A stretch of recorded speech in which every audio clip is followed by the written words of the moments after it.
When people imagine medieval knights, they usually picture shining armor, banners in the wind, galloping horses, and the glory of battle. But very few stop to think about what happened after the fighting was over, after the shouting faded, after the blood dried, after the helmet came off. Many knights were left alone with pain, fear, guilt, and memories they could not easily escape. Some came home with wounds everyone could see. Others carried wounds no one knew how to name. And when night fell, when the castle grew quiet and the candles burned low, sleep did not always bring peace. Tonight, we step quietly into the hidden aftermath of medieval warfare to understand why some nights were never the same after war. Welcome to Quiet History.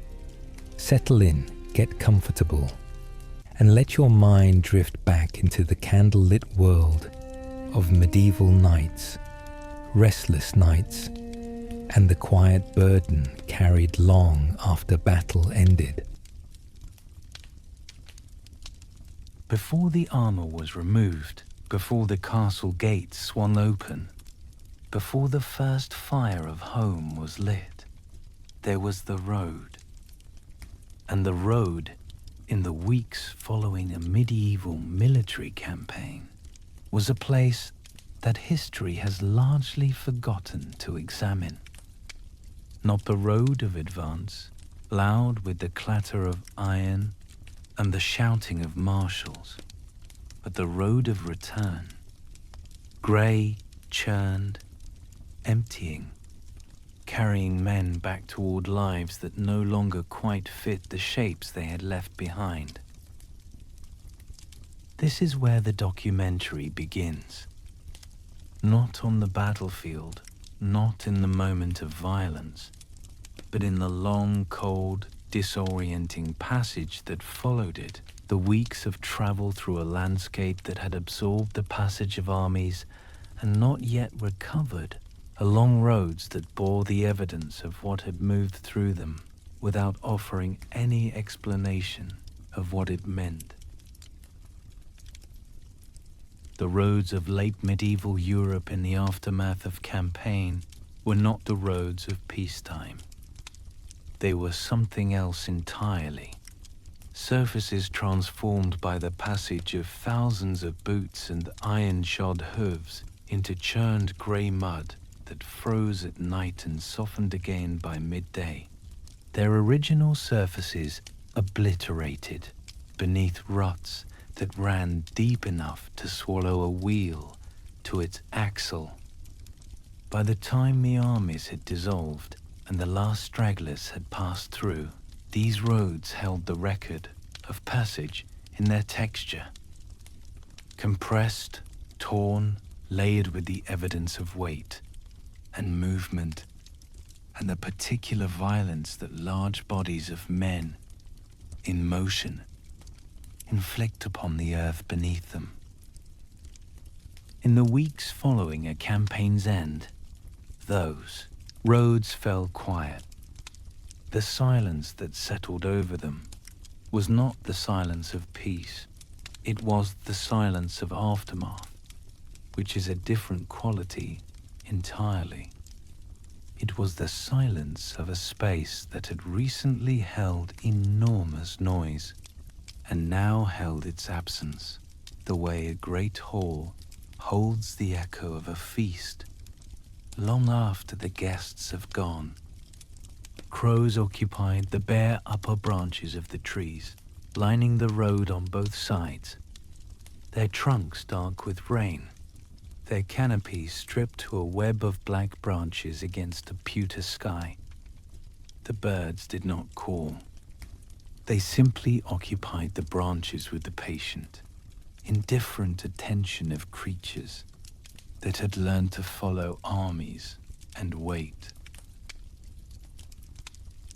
Along the verges of these roads, the debris of campaign accumulated in the ditches, and against the thorn bushes, with the randomness of things dropped by men too exhausted to care about order, A rusted gauntlet, half sunk in mud, its iron fingers curled slightly upward, as though reaching for something that was no longer there. A broken lance shaft split along its grain, weathered to grey, its iron tip missing, its wood beginning to soften back into the earth. Scraps of wool from a torn surcoat caught on a thorn bush, their colour faded to a muddy approximation of what they had once been. Red, perhaps, or blue, the heraldic identity of some household, now unreadable. And most arresting of all, a single boot standing upright. In the ditch, its leather cracked and mud-stained, as though its owner had simply stepped out of it and continued barefoot into whatever came next. These objects were not the dramatic residue of battle. They were something quieter and in some ways more troubling. The evidence of men in the process of shedding the material identity of the soldier, piece by piece, along the road home. The gauntlet abandoned because the hand inside it had stopped needing protection. The lance shaft discarded because the campaign was over, and the weight of carrying it had finally exceeded the obligation. To keep it, the boot left standing in the ditch, for reasons that no historical record preserves. Perhaps a blister, perhaps a broken strap, perhaps simply the sudden inability to take another step in the thing. Medieval warfare was not a brief or contained experience. Campaigns could last months, sometimes the better part of a year, and the men who fought them were not professional. Soldiers in the modern sense, supported by institutional structures designed to manage their physical and psychological welfare.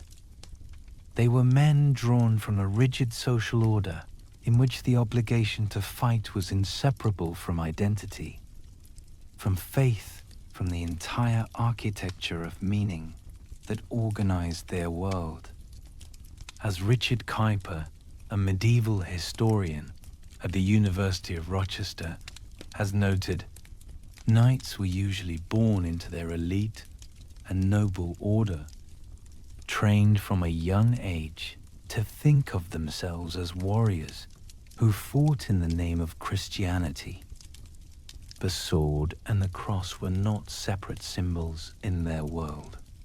They were aspects of a single identity, and the violence they were trained and obligated to perform was understood as an expression of divine will. Time =, 1500 milliseconds. This understanding did not protect them from what the violence did to them. It may, in some ways, have made it worse. The physical cost of medieval campaign was enormous and well documented in its broad outlines.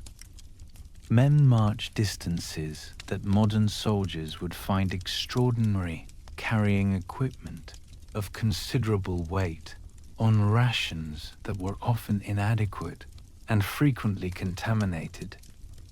They slept on the ground, in tents, in the open air, through conditions of cold and wet that modern medicine would recognize as chronically debilitating. They sustained injuries that were treated with the limited tools of medieval medicine, wounds that became infected, bones that healed imperfectly.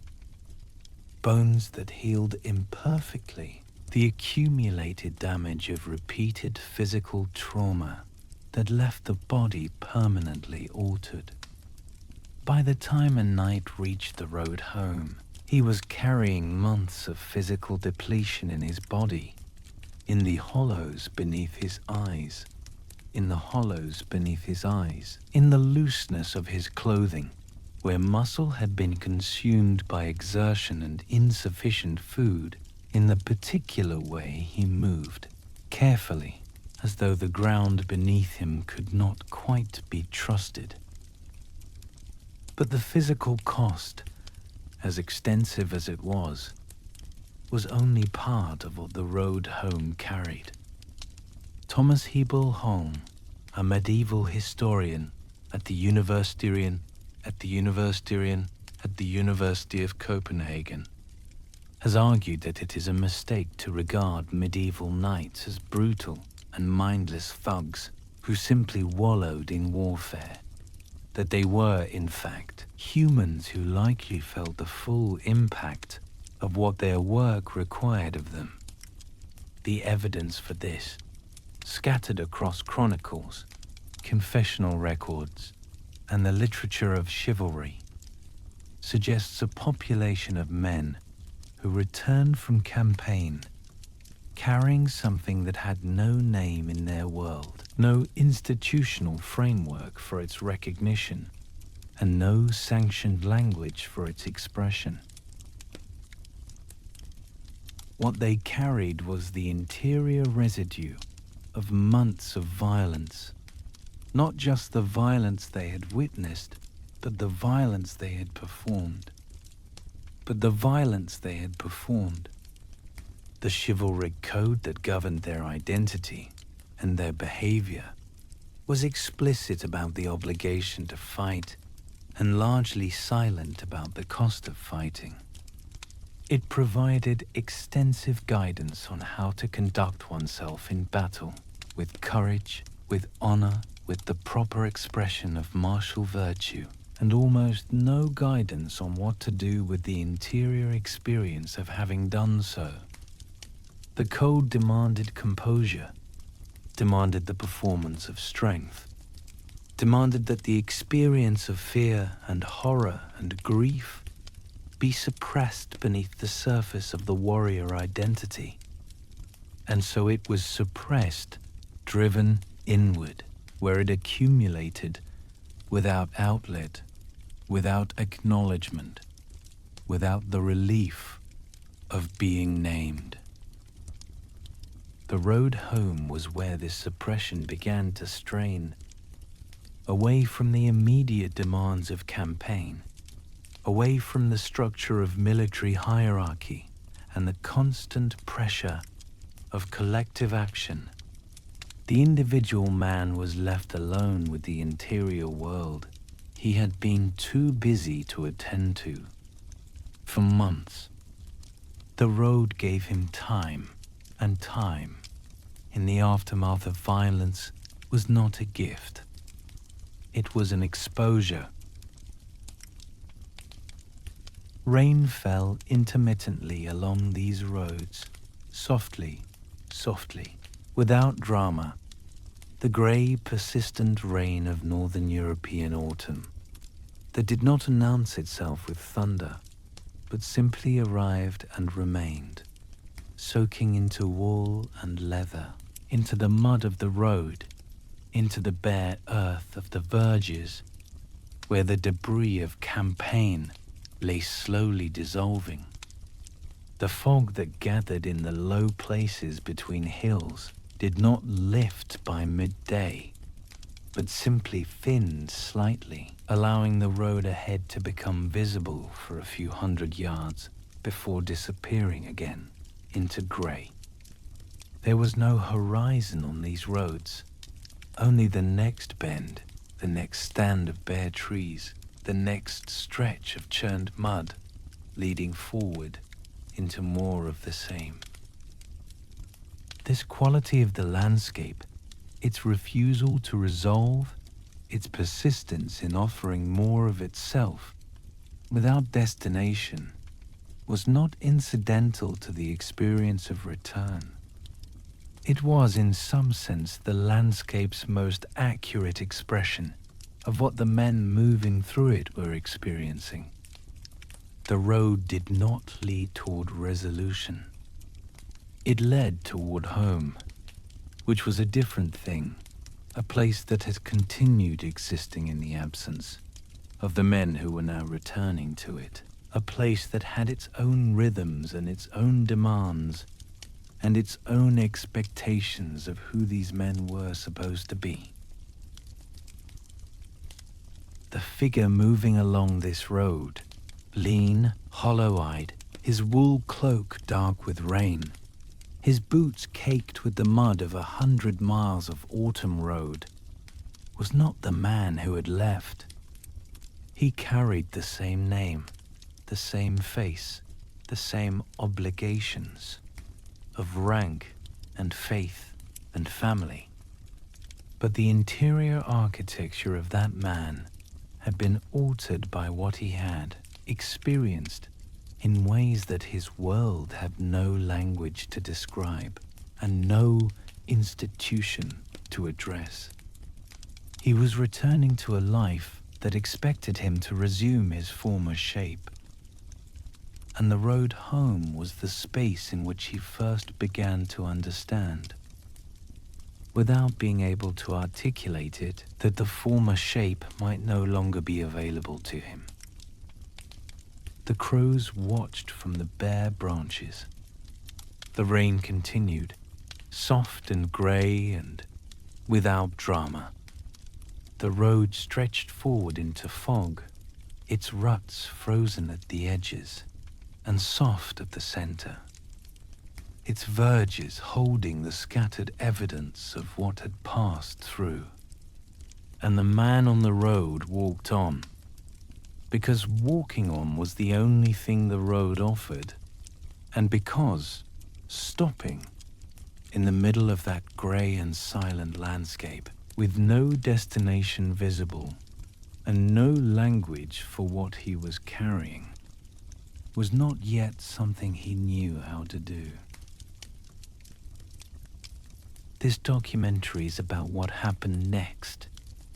It is about the spaces he moved through, the camp, the hall, the chamber, the infirmary, the chapel, and what those spaces reveal about the experience of men returning from medieval warfare to a world that celebrated their return without knowing how to receive them. It is about the architecture of aftermath, the physical environments that held these men as they attempted, without the language of psychology or the institutions of modern care, to find their way back to something that resembled stillness. And it is about the profound, persistent human need, unchanged across centuries, for a space that asks nothing except that you enter it and remain. Freight time =, 3,500 milliseconds. The road back was where the silence began. What follows is an account of where that silence eventually led. The battlefield did not end when the fighting stopped. It continued in the torn earth, in the objects left behind, in the objects left behind, in the particular quality of silence that settled over a field where men had recently killed one another, and the living had not yet fully departed. The military encampment at the edge of that field was the first space of aftermath. Not home, not battle, but the suspended territory between them, a world of canvas and cold ash where the army that had made the violence possible now sat with what it had made. This is where the documentary settles now. Not into the moment of combat, not into the dramatic choreography of charge and countercharge that medieval chronicles recorded with such careful attention to honor and precedence, but into the days and weeks that followed, when the army had not yet dispersed, when the field still bore its marks, when the field still bore its marks, when the men who had survived were still close enough to what had happened to feel its weight in the air around them, in the smell of the ground, in the way the light fell across the disturbed earth at the field's edge. The encampment in these days was a world in the process of coming apart.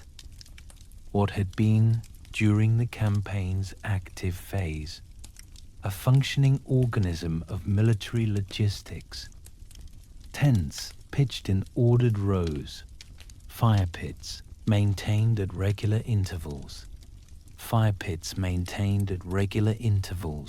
the whole apparatus of supply and command operating with the disciplined efficiency that kept large bodies of men alive and functional in the field, had begun, in the aftermath of battle, to loosen at its edges.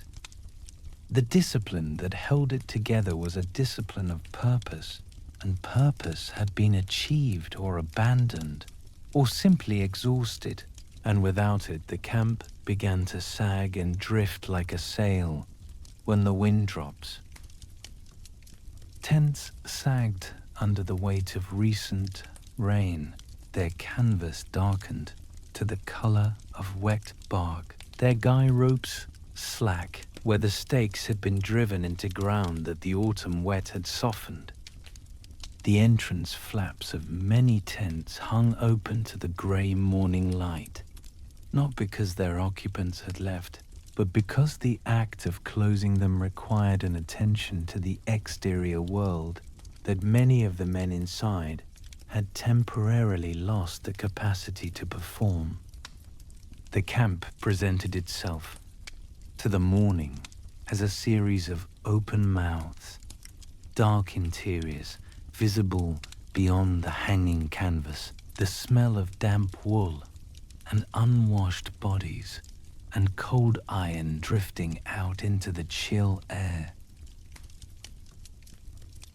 Inside the tents, the evidence of exhaustion was written in the arrangement of objects with the clarity of a language that required no translation. Straw pallets had been flattened by weeks of use into thin, compacted mats that offered little cushioning against the cold ground beneath. Their original loft long since compressed out of them by the weight of sleeping men. Wool blankets had been pushed aside and not remade, their folds holding the shapes of the bodies that had lain beneath them, the impression of a shoulder here, and said, the compression of a hip there, the whole surface of the blanket, a record of a night's restless occupation. Iron cups sat on the ground beside cold fire pits, their interiors stained with the residue of whatever had last been heated in them. Ale, broth, water, the liquid long since consumed or evaporated. The cup left where it had been set down and not picked up again.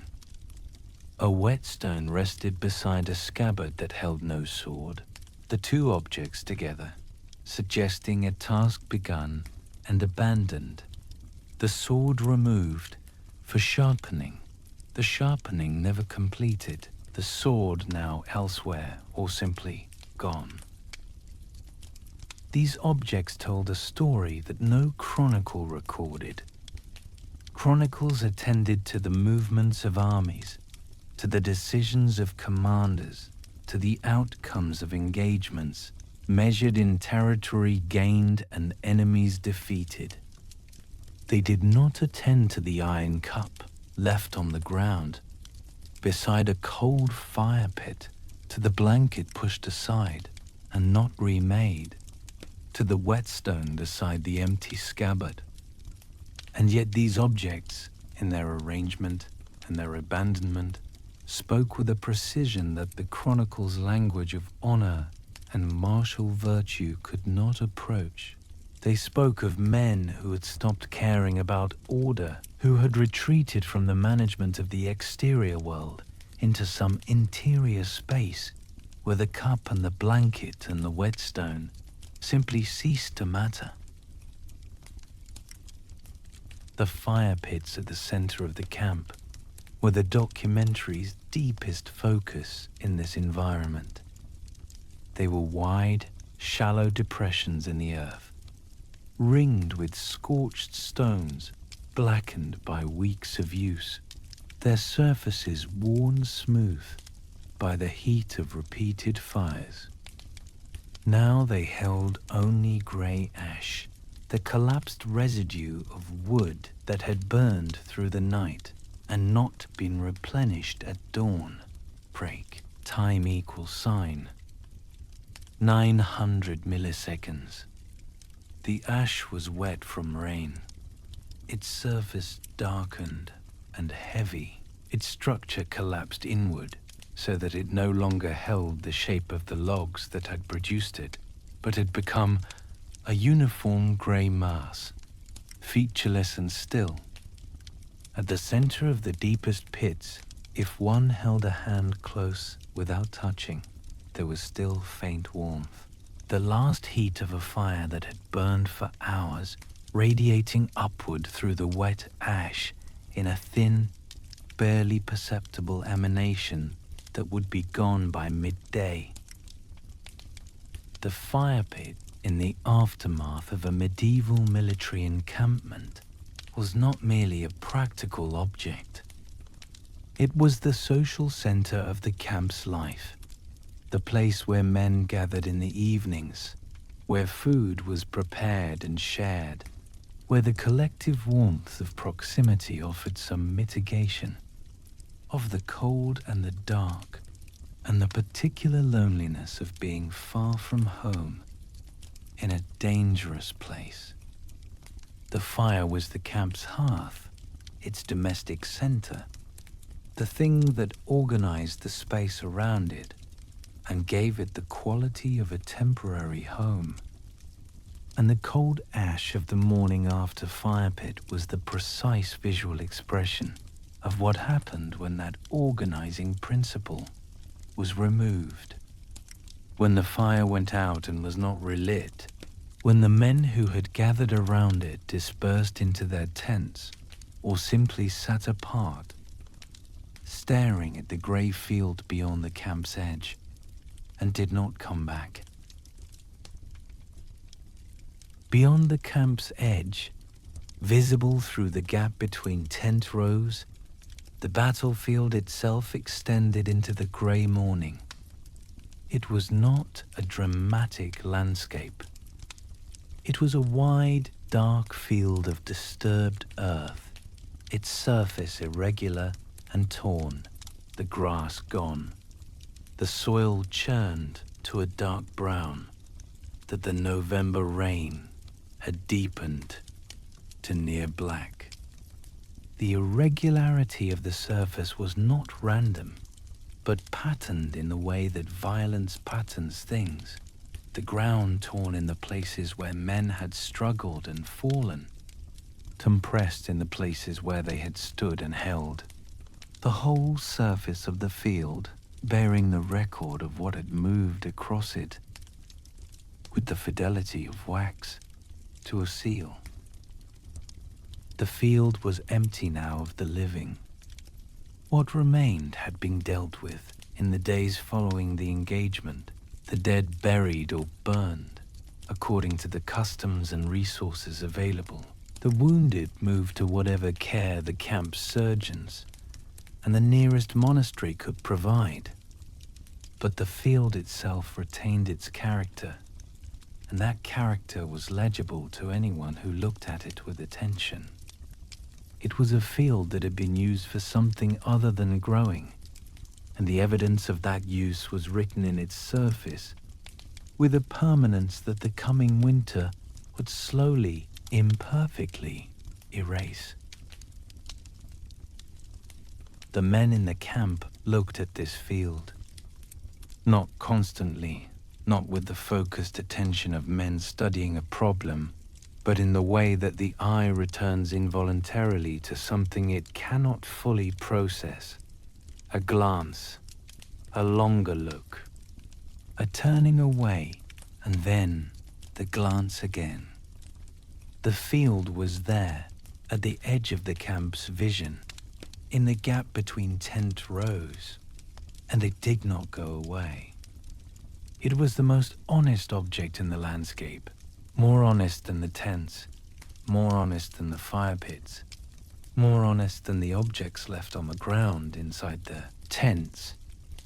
It said plainly what had happened here, without the mediation of language, or the softening of narrative,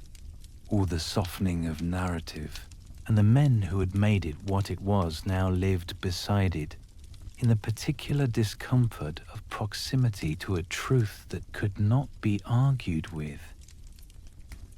The scholar Nicole Archambault, in her work on 14th century Provence, has documented the confessional records of soldiers and knights who returned from campaign carrying what she describes as wounds to the soul, injuries that were understood within the medieval framework of spiritual damage, of sin and its consequences, but that expressed themselves in ways that modern readers recognize as the symptoms of moral injury and psychological trauma. These men did not have the language of psychology. They had the language of faith. And within that language, the experience of having killed, of having witnessed atrocity, of having survived when others did not, was understood as a spiritual condition requiring spiritual remedy. But the spiritual remedy, confession, penance, absolution, addressed the theological dimension of what these men had done, without fully addressing the experiential dimension of what they had survived. Absolution could release a man from the formal weight of sin. It could not release him from the image of what he had seen, from the physical memory of what his hands had done, from the particular quality of sleeplessness that came from a mind that continued, in the dark hours, to replay what the daylight hours had trained it to suppress. The camp at the edge of the field was the space where this gap between spiritual remedy and experiential reality was most acutely felt, where the field was still visible, where the ash in the fire pit was still faintly warm, where the distance between what had happened and what could be said about it was measured in the silence between men sitting apart in the gray morning light. Jonathan Shea, the American psychiatrist, whose work on combat trauma drew extensively on ancient and medieval sources, argued that what he called the betrayal of what's right by those in power was central to the experience of moral injury in warriors across cultures and centuries. The medieval knight's experience of this betrayal was complex and particular to his world. The betrayal not only of command, but of the divine order that his violence was supposed to serve. The gap between the holy war he had been told he was fighting and the human reality of what holy war actually looked like when it was happening around him and through him. The encampment held this complexity in its objects and its silences. The whetstone beside the empty scabbard, the blanket pushed aside and not remade, the iron cup on the ground beside the cold ash. These were not the objects of men who had triumphed and were resting in the satisfaction of victory. They were the objects of men who had done something enormous and were now sitting in its aftermath in the grey light of a November morning, with the field visible at the camp's edge and the ash still faintly warm at the center of the fire pit, and no language available, for what they were carrying. The smoke that had risen from those fire pits through the weeks of campaign had been one of the camp's most persistent sensory presences, visible from a distance as a smudge against the sky, smelled before the camp itself came into view, its quality changing through the day as the fires were fed or allowed to die back. Wood smoke in the medieval world was the smell of habitation, of warmth, of the domestic life that the camp imperfectly replicated. And the absence of smoke, the cold ash, the unlit fire pit, the grey morning air carrying nothing but the smell of wet earth and damp canvas, was the smell of that domestic life withdrawn, of the warmth that had organized the camp's social world, now gone out. The camp at the edge of the field was a liminal space, in the most precise sense of that term, a threshold territory, neither the violence it had supported, nor the peace it was moving toward, more the peace it was moving toward, but the suspended ground between them, where the transition from one to the other had to be made without any map or guide. The men in it were in the process of becoming something other than soldiers without yet knowing what that other thing was. They were shedding an identity that had organized their world for months, the identity of the warrior, the crusader, the man whose purpose was clear and whose actions were sanctioned by faith and feudal obligation. And the shedding of that identity left a space that the grey morning air and the cold ash and the slack guy robes could not fill. The road home waited beyond the camp's edge. The field waited at the camp's other edge, dark and patient, holding its record of what had happened there. And between them, in the sagging tents, and beside the cold fire pits, the men of the medieval army sat in the particular suspension of men who have done what they were made to do, and now must find a way to continue existing in a world that no longer requires them to do it. The canvas moved in the morning wind. The ash held its last faint warmth and released it slowly into the cold air. The field at the camp's edge remained what it was, honest, dark, and entirely indifferent to the difficulty of being looked at. What lingered in the canvas and the smoke was not a ghost. It was something more stubborn and more human than that. The residue of experience that had not yet found its form, that had not yet been named or processed or released, that sat in the cold ash and the pushed-aside blanket and the whetstone beside the empty scabbard, waiting for a language that the medieval world would only partially and imperfectly provide. The celebration, if there was one, lasted perhaps an evening. And then the torches burned to stubs, the guests dispersed into the cold corridors, the servants cleared what they could and left the rest, and the great hall returned to what it always was beneath the noise and the firelight, stone and silence and the smell of things that had been burning and were no longer. This is the space that documentary enters now.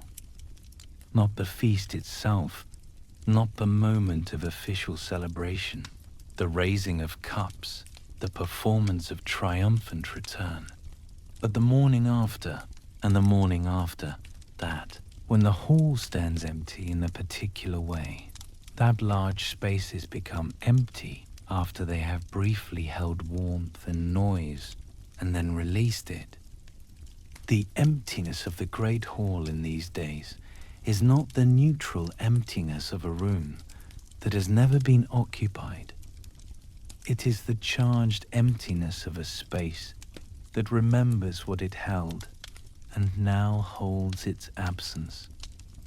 An emptiness that feels, to anyone who enters it, larger than it would have felt before the gathering.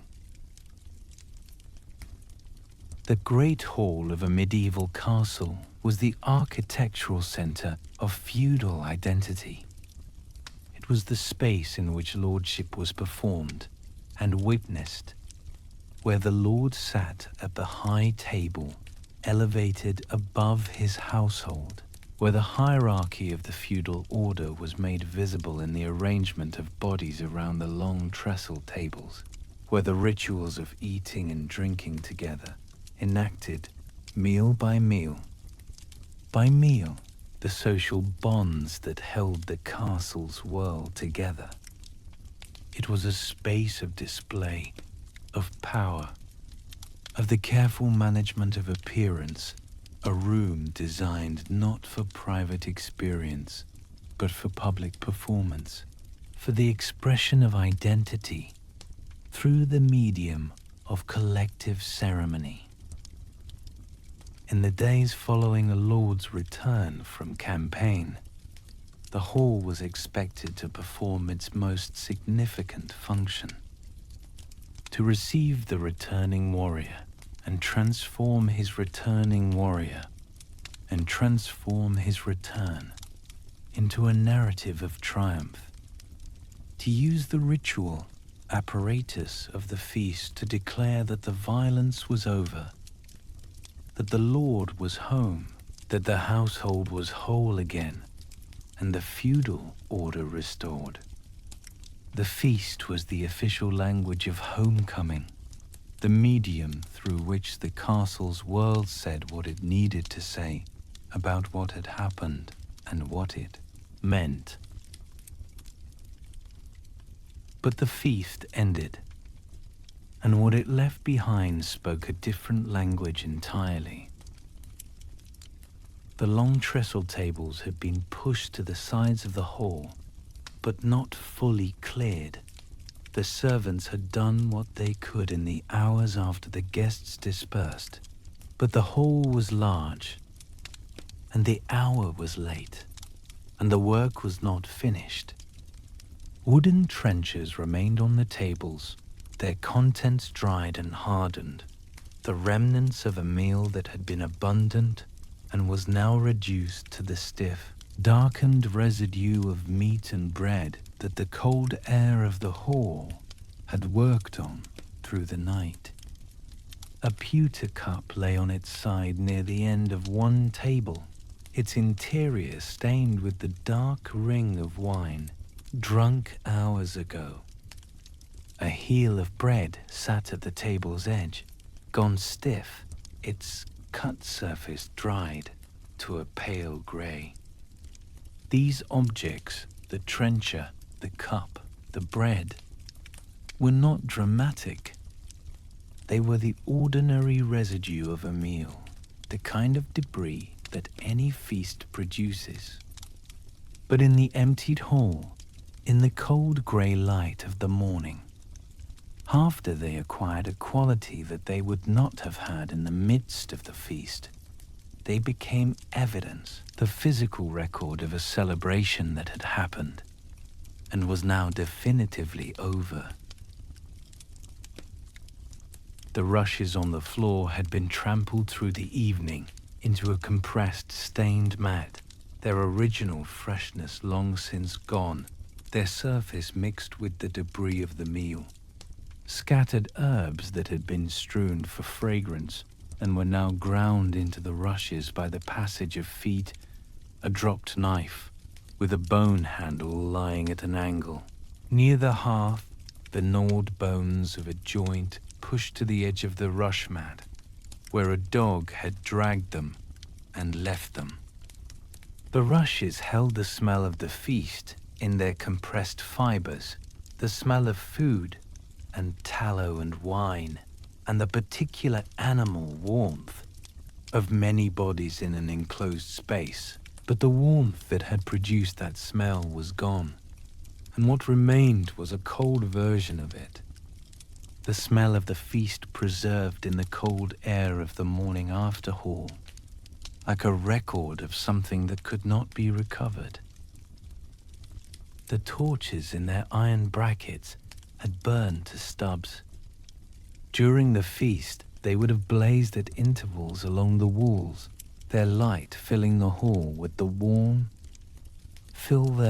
unsteady illumination that transformed the stone interior into something that approached the golden that made the tapestries on the walls glow with color, that cooled the surfaces of pewter and polished wood, that gave the faces of the people gathered beneath them the particular quality of warmth that firelight alone can produce.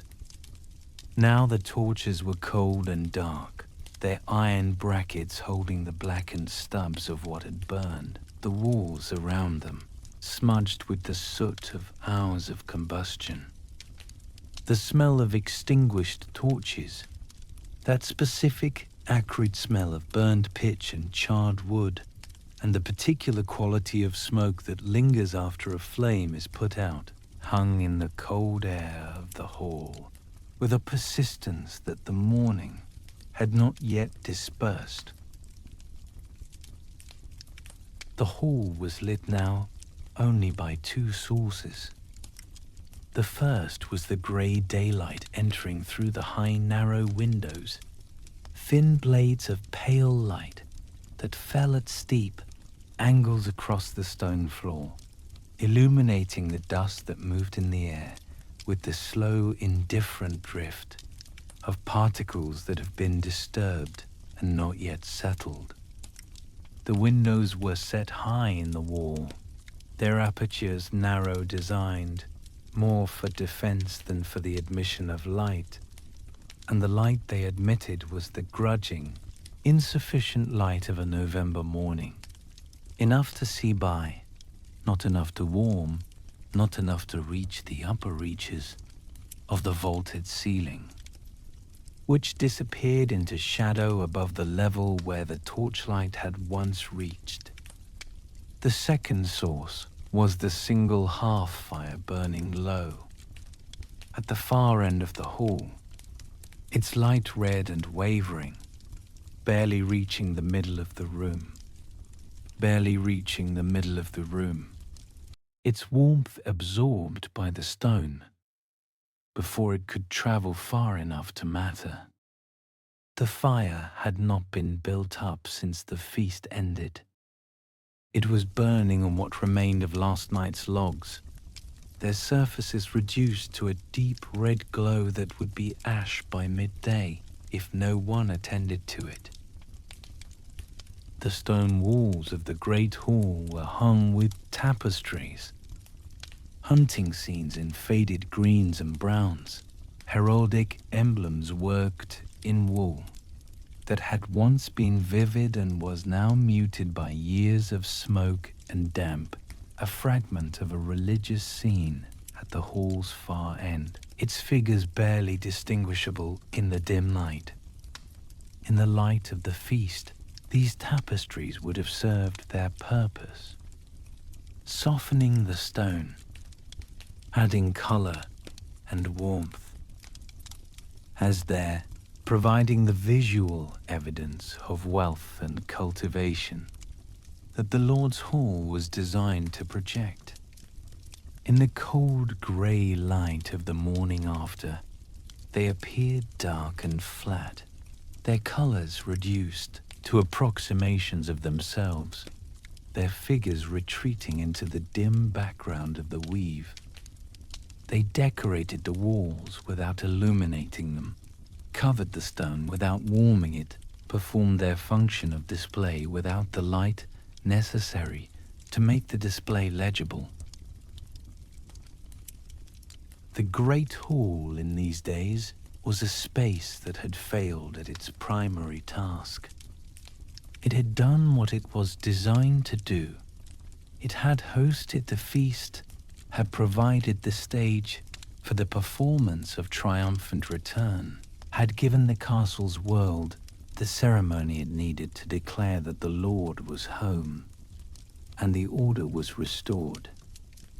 And then it had returned to what it was beneath the ceremony. Cold stone, vaulted shadow, the smell of extinguished torches, the debris of a meal that was over. The man who had returned from campaign moved through this space in the days following the feast with a quality of presence that the hall's architecture made visible by contrast. He was a figure shaped by months of outdoor existence, by the open air of the road and the camp, by the particular alertness that sustained exposure to danger produces in the body, by the physical discipline of military life that kept the posture straight and the shoulders drawn, even when the mind behind that posture had long since stopped believing in the safety that the posture performed. In the great hall, that alertness had no object. The space was safe, in fact, the safest space his world contained, and yet the body did not know how to receive that safety, did not know how to release the readiness it had been maintaining for months, and so he moved through the hall's cold emptiness with the careful, slightly over-attentive quality of a man whose body was still looking for threats that the hall did not contain. The historian Nicole Archambault, in her study of 14th century Provence, has documented the cases of knights and soldiers who returned from campaign to find that the domestic spaces of their former lives had become, in some difficult to articulate way, foreign to them, spaces they occupied without inhabiting, moved through without settling into, recognized without feeling recognized by. The great hall, with its apparatus of feudal identity and its demand for the performance of lordly composure, was perhaps the most demanding of these spaces, the room that most insistently required the returning man to be the person he had been before he left, to resume the role that the hall had been built to house, to perform the identity of the Lord in the space designed for that performance. But the performance required an interior coherence that the campaign had disrupted. The chivalric ideal that Geoffroy de Charny articulated in his 14th century book of chivalry was explicit about the qualities the knight was expected to embody: courage, composure, the graceful management of both triumph and suffering, the maintenance of honor under all conditions. It was an ideal that demanded the suppression of interior disorder in the service of exterior performance, that required the man to present a surface of controlled martial virtue, regardless of what was happening beneath that surface. The great hall was the primary theater of that performance, the space where the suppression was most publicly required, where the gap between the official narrative of triumphant return and the interior reality of the man who had returned was most acutely felt. The gap expressed itself in the small failures of the performance, in the moment when the Lord sat at the high table and found himself unable to eat, staring at the food before him with an absence of appetite that the feast's abundance could not address. in the way he sat too still for too long, and then moved abruptly, pushing back from the table, walking to the hearth, and standing before it with his back to the room. In the quality of his attention during conversation, present in body, absent in some other way, that the people around him could sense without being able to name. Could sense without being able to name.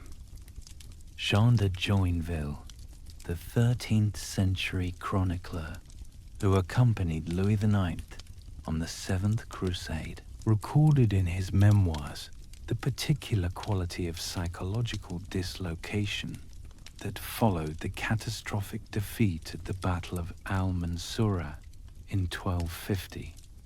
A dislocation expressed not in dramatic breakdown, but in the quiet, persistent failure of ordinary function, the inability to eat and sleep and attend to the world with the engagement that the world expected.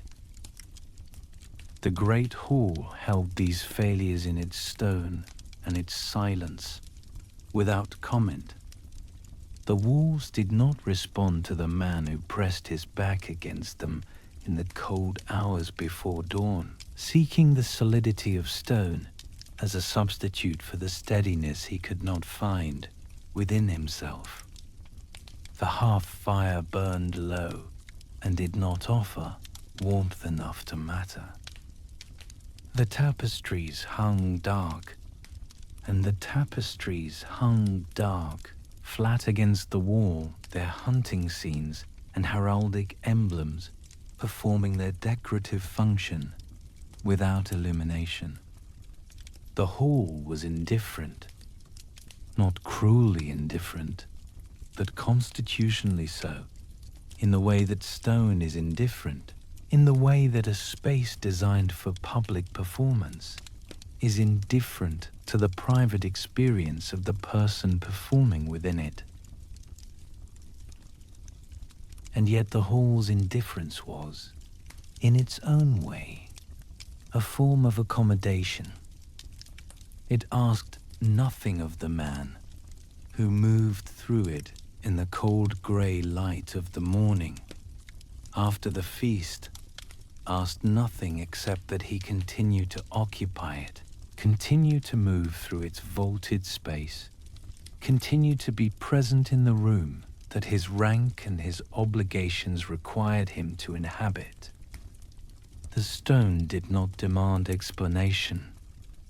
The cold air did not require performance. The low fire at the far end of the hall burned without expectation, its red light reaching as far as it could reach and no further, illuminating the near floor and leaving the rest to shadow. The smell of extinguished torches lingered through the morning and into the afternoon. That specific, acrid, slightly sweet smell of burned pitch and cold iron, and the particular quality of absence that follows the extinction of a flame. It was the smell of the feast's end, of the celebration concluded, of the official narrative of triumphant return, delivered and now complete. It was also in the cold grey light of the hall's emptied morning, the smell of what the official narrative could not contain, the residue of an experience that the feast had acknowledged without addressing, that the ceremony of homecoming had named without knowing. The great hall, after the feast was gone, was the space where the gap between the official story and the interior reality was most clearly visible, not because anything dramatic happened there, but because nothing did. The hall stood empty, its stone cold, its torches extinguished, its rushes trampled, its fire burning low at the far end.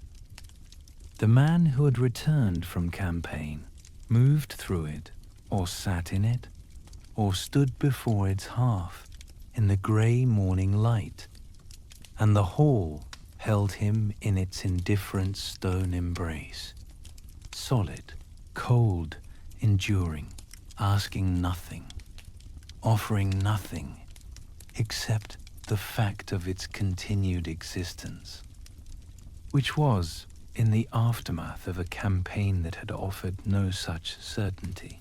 Something. Not enough, but something.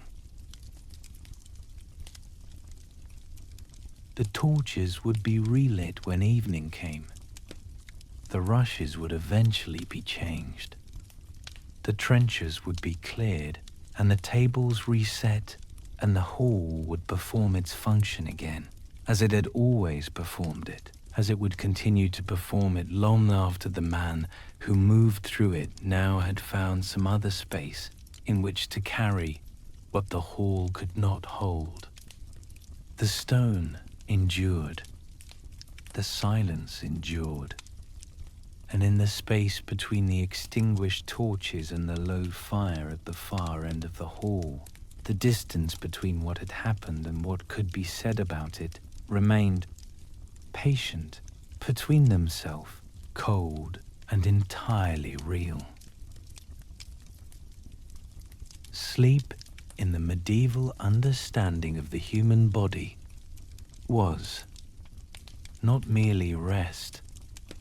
It was a form of surrender, a nightly relinquishing of the will's governance over the body, a small rehearsal of death that the Church Fathers had written about with careful theological attention. To sleep was to trust the darkness, to trust the stillness, to trust that the world would remain what it was, while consciousness withdrew from it. For a man who had spent months in an environment where that trust was a form of suicide, the solar chamber at midnight was not a refuge. It was a theater of everything he could no longer do. The documentary ascends now, up the narrow stone staircase that spirals within the fortress tower, its steps worn at their centers by generations of feet, its walls close enough on both sides to brush the shoulders of a broad man, its ceiling low enough to require a slight ducking of the head at each turn. The staircase is lit by nothing except the faint grey suggestion of moonlight entering through a single arrow slit, halfway up, and the distant, wavering orange of candlelight, visible through the gap beneath the chamber door at the top. The stone of the staircase is cold to the touch, cold in the specific way of stone that has not been warmed by fire or body heat in hours, that holds the cold of the autumn night in its mineral structure and releases it slowly, steadily, into the air of the enclosed space. The solar chamber at the top of the staircase is a small room. This is the first thing the documentary establishes about it.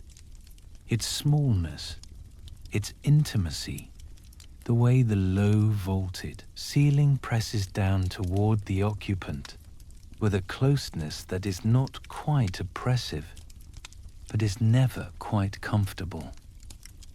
The vault springs from corbels set low in the walls, its curve beginning almost at head height, its apex perhaps a foot above that.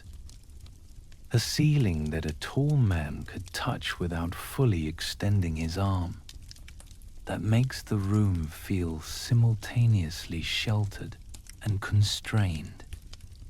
The walls are rough-hewn limestone, their surfaces unplastered, the mortar lines between the blocks visible and irregular, the stone itself showing the marks of the tools that shaped it. Shallow chisel strokes running diagonally across the face of each block, their pattern regular enough to suggest craft and irregular enough to suggest the hand behind the craft. A single narrow window interrupts the outer wall, its aperture barely wide enough to admit a man's forearm, its wooden shutter standing partly open on a leather hinge. Through the open shutter, darkness, and the sound of wind moving across the battlements above, and occasionally, at intervals that follow no predictable pattern, a distant call of the night watch from somewhere on the wall, walk below. The wind enters through the gap in the shutter as a thin, cold draft that moves through the room without warming it, that finds the candle flame on the small table and makes it shiver without extinguishing it, that carries with it the smell of the autumn night. Cold stone, cold air, the faint mineral smell of rain that fell earlier in the evening and has not yet dried from the battlements. The candle on the small table has been burning for hours. This is legible in what remains of it. The tallow burned nearly to the base of the iron candlestick. The wax pooled and re-solidified in successive layers around the stick's shaft. The wick shortened by hours of combustion to a stub that produces a flame smaller and less steady than a fresh candle would. The candlestick itself is dark with old wax, the accumulated residue of many previous candles, their layers building up over months or years into a geological record of nights spent in this room, of hours of candlelight, consumed in this small vaulted space. The light the candle produces is low and orange, barely illuminating the near wall, leaving the corners of the room in deep shadow that the eye cannot fully penetrate. It is the light of a room that has been occupied through the night by someone who needed the candle's presence more than its illumination, who needed the small persistent fact of a flame in the darkness, the evidence that something was still burning, that the darkness had not entirely won. The bed is the room's visual center, and the bed tells the night's story with the precision of a document. It is a low wooden frame, its timber dark with age, its joints held by wooden pegs that have swelled and contracted through many winters, supporting a straw mattress that has been compressed by use into a surface that offers more the suggestion of cushioning than its reality. The wool blankets that cover it have been pushed to one side, not folded back in the deliberate way of a person who rose with intention, but shoved aside in the restless, half-conscious way of a person who could not remain still, whose body kept moving through the said night in search of a position that would allow sleep to come, and eventually gave up and lay uncovered in the cold air of the room, rather than continue the futile negotiation with the blankets. The pillow, a linen sack filled with dried herbs and wool, holds the impression of a head in its surface, the compression of the filling showing the shape of what rested there and then did not. On the small table beside the candle, an open book of hours lies with its pages turned to a psalm. The Latin text is visible in the candle's low light, the careful, regular script of a monastic hand, the initial letter of the psalm decorated with a small painted figure in red and blue that has faded with the book's age to a muted approximation of its original color. The room is too dark to read the text comfortably. The candle's light is insufficient for that, and the book has not been read so much as opened, turned to a familiar page, pages left open as a presence rather than a text. The psalm is there in the way that a familiar prayer is there, not as information to be processed, but as a form of company, as the words of a language that the mind knows well enough to hear without reading, that can be present in the room without being actively engaged. The wooden crucifix hung on the wall above the bed is the room's only other object of significance. It is simple, dark wood, no paint. The figure of Christ suggested rather than elaborated. The proportions slightly rough in the way of objects made by craftsmen rather than artists. It hangs at the level where a person lying in the bed would see it when looking, upward positioned with the practical theology of a world that understood the importance of having the right image in the right place, that knew the value of a fixed point for the eye to return to in the dark hours, when the mind refused to quiet. The solar chamber was, by the standards of medieval domestic architecture, a space of privilege. It was the Lord's private room, the space above the great hall where the public performance of lordship could be set aside, where the body could exist without the obligation of display, where the interior life of the man behind the role had its only sanctioned space. The word solar itself derived from the Latin for sun. These rooms were typically positioned to receive morning light, designed as spaces of warmth and relative comfort within the cold stone architecture of the fortress. They were the closest thing the medieval castle offered to a private interior, a room that belonged to the person rather than to the role, that held the body in its most unguarded state. And it was precisely this quality, the room's invitation to unguardedness, to the release of the performance that the great hall demanded, that made it, in the aftermath of campaign, a space of particular difficulty. The body that had spent months in a state of sustained alertness did not know how to receive the solar chamber's invitation. The nervous system that had been calibrated to threat, that had learned, over months of campaign, to treat stillness as suspicious and silence as a potential precursor to violence, could not simply reset itself because the room was small and the door was closed and dark. The stone walls were thick enough to muffle the wind. Historical sources suggest that sleeplessness was among the most persistent and debilitating of the conditions experienced by men returning from medieval warfare.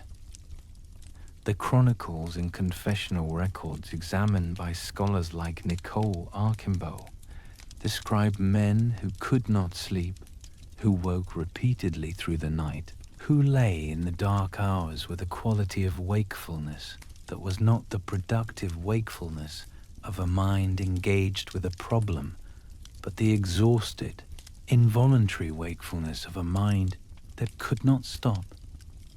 The medieval understanding of this condition was primarily spiritual.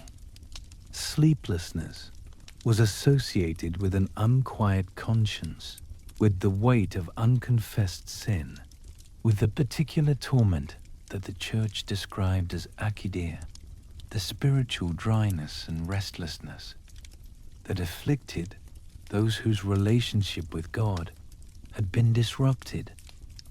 But the physical reality of what these men were experiencing was something that modern understanding recognizes as the hypervigilance of a nervous system that has been trained by sustained exposure to danger and cannot easily untrain itself. The solar chamber at midnight was the space where this condition expressed itself most nakedly. The great hall had its cold stone and its guttered torches, but it was a public space, and the performance of composure that public spaces demanded provided a kind of structure, something to do, a role to occupy, a surface to maintain. The solar chamber offered no such structure. It offered only the bed and the candle and the open book of hours, and the crucifix on the wall, and the darkness beyond the partly open shutter, and the sound of wind across the battlements, and the distant call of the night watch that came at intervals too irregular to predict, and too sudden not to register in the body as a flinch, a momentary tensing of the shoulders, a quickening of breath that took several seconds to slow again. The night watch called from the wall below, and the sound entered the chamber through the gap in the shutter. A human voice in the darkness. A human voice in the darkness, performing its function of marking the hours, announcing that the watch was maintained and the castle was held. In ordinary times, this sound would have been a comfort, evidence of the castle's functioning order, of the world maintained in its proper arrangement through the night hours. In the aftermath of campaign, it arrived differently. It arrived as a sudden sound in the darkness, a voice where a moment before there had been only wind, and the body received it as it had learned to receive sudden sounds in the field, with an immediate, involuntary alertness that the mind then had to work to interpret and dismiss. The watch, only the watch. The castle is safe. The mind knew this. The body took longer to be convinced, and in the interval between the sound and the body's slow return to something approaching rest, sleep, if it had been approaching, retreated again. The shutter moved in the wind, letting in its thin draught, making the candle flame shiver. The flame recovered. It had been recovering from the draught all night, shivering and steadying, its small persistence in the face of the cold air entering through the shutter gap, a kind of miniature drama that the room enacted without audience through the long hours between midnight and dawn.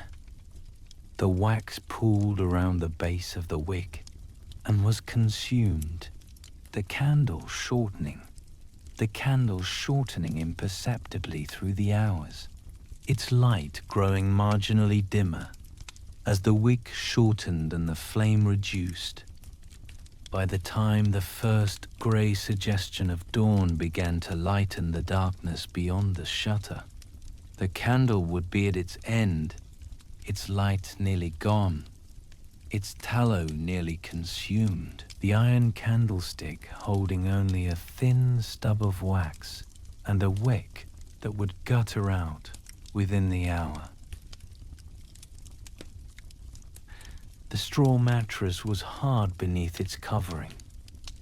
This was not unusual.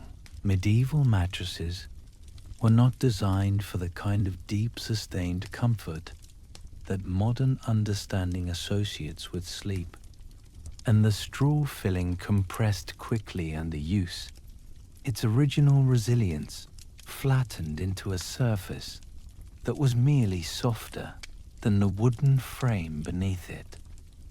But the hardness of the mattress, in the context of the chamber's other qualities, the cold, the sound of wind, the inadequacy of the candlelight, the distant call of the watch, was not merely a physical inconvenience. It was part of the room's resistance to the sleep. It was designed to provide one element in a constellation of physical conditions that conspired without intention to keep the body from the surrender that sleep required. The cold was perhaps the most persistent of these conditions. The stone walls of the solar chamber held the cold of the autumn night in their mass and released it slowly and steadily into the room's air, a cold that the single candle could not address, a cold that the single candle could not address, that the wall blankets could mitigate only if the body beneath them remained still enough to warm the space between blanket and mattress, which the restless body of a man who could not sleep could not do. Every movement, every turning, every shifting of position in the search for a configuration that might allow rest broke the fragile warmth that the blankets had accumulated and exposed the body again to the cold air of the room, requiring the slow process of warming to begin again from the beginning. Geoffroy de Charny, the 14th century French knight, whose book of chivalry remains one of the most direct expressions of the medieval warrior's interior life, wrote about the experience of the man of war with a precision that suggests intimate familiarity with what he was describing. He wrote of the knight who has done great deeds and suffered greatly, who carries the weight of his experience in his body and his soul, who must find a way to continue existing in a world that celebrates what he has done without understanding what it has cost. Charny's language was the language of chivalric virtue, of honor and courage, and the proper conduct of the warrior. But beneath that language, scholars have identified something that reads, across the centuries, as the testimony of a man who knew what sleeplessness felt like, who knew the particular quality of the midnight hour in a small stone room with a candle burning low and a mind that would not quiet.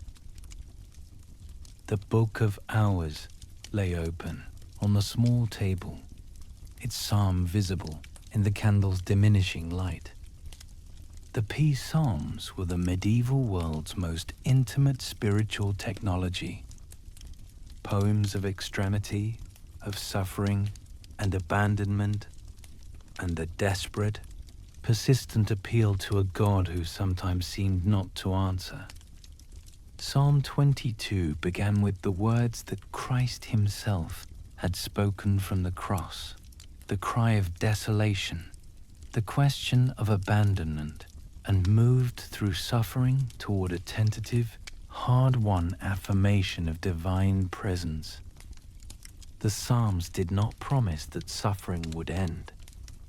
They promised that it could be addressed, that the language existed for it, that the experience of desolation had been named and could therefore be held within a framework that gave it, if not meaning, at least form. The crucifix on the wall above the bed offered the same thing in visual form.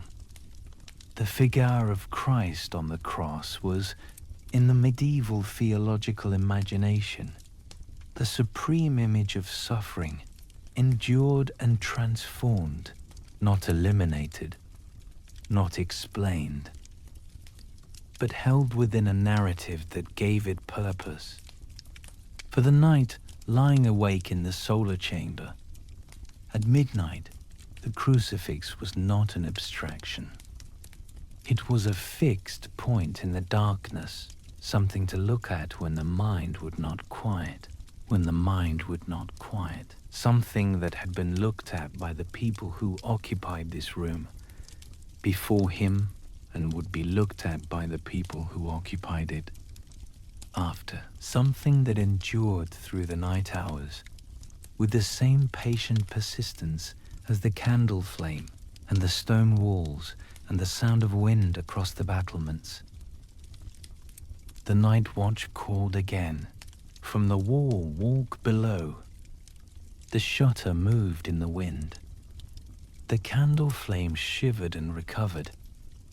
The blankets lay pushed to one side, holding the shape of the body that had lain beneath them and then could not remain still. The Book of Hours lay open to its psalm, its Latin text present in the room's dim light, like a form of company that asked nothing in return for its presence. And the stone walls held the cold of the autumn night in their mass and released it steadily into the small vaulted space, indifferent to the wakefulness of the man within them, indifferent to the candle burning toward its end, indifferent to everything except the slow geological work of enduring. The solar chamber at midnight was the architecture of sleeplessness, made physical, a room that contained all the elements of rest and withheld the thing itself, that offered the bed and the blanket and the closed door and the darkness and could not make them add up to sleep. It was the space where the gap between what the body needed and what the body could receive was most acutely felt, where the distance between the man who had left for campaign and the man who had returned was measured not in miles, but in hours, in the hours between midnight and dawn that stretched without resolution, that offered no progress toward morning except the slow consumption of the candle and the slow lightening of the darkness beyond the partly open shutter. Dawn, when it came gradually, a graying of the darkness beyond the shutter, a slow increase in the quality of light entering the room that made the candle's orange glow seem warmer by contrast with the cold gray of the approaching day. The candle guttered in the last of its tallow and went out, leaving the room to the gray daylight alone. The night watch made its final call from the wall walk below. The wind continued across the battlements, unchanged by the coming of morning, indifferent to the transition from dark to light. The solar chamber held what the night had been, the pushed-aside blankets, the open Book of Hours, the spent candle in its wax-dark candlestick, the crucifix on the wall above the empty bed. It held these things in its cold stone embrace, without comment, without judgment, without the capacity to offer what it had failed to provide through the long hours of the night. The room was what it was, small, cold, intimate, insufficient. And the man who had not slept in it rose from the bed. He had not slept in it, and descended the narrow stone staircase toward the grey morning of another day, carrying what the night had not taken from him, moving towards spaces that might offer what the solar chamber could not. The architecture of sleeplessness was not a failure of the room. It was a faithful record of the condition of the man within it, a space that reflected in its cold stone and its insufficient candlelight and its thin draught and its distant sounds, the interior landscape of a mind that had learned in the months of campaign that stillness was dangerous and silence was a lie. The room could not undo what the campaign had done. It could only hold the evidence of it night after night in the pushed-aside blankets and the candle burned to its base, and the open book of hours turned to a psalm that the darkness was too deep to read. There was a room in the medieval world that asked nothing of the men who entered it. Not composure, not performance, not the maintenance of the chivalric surface that the great hall demanded and the solar chamber could not release. It was not designed for warriors. It was not designed with warriors in mind at all. And yet it became, for some of the men who had walked the grey road home and lain awake through the midnight hours and moved through the cold emptiness of the hall.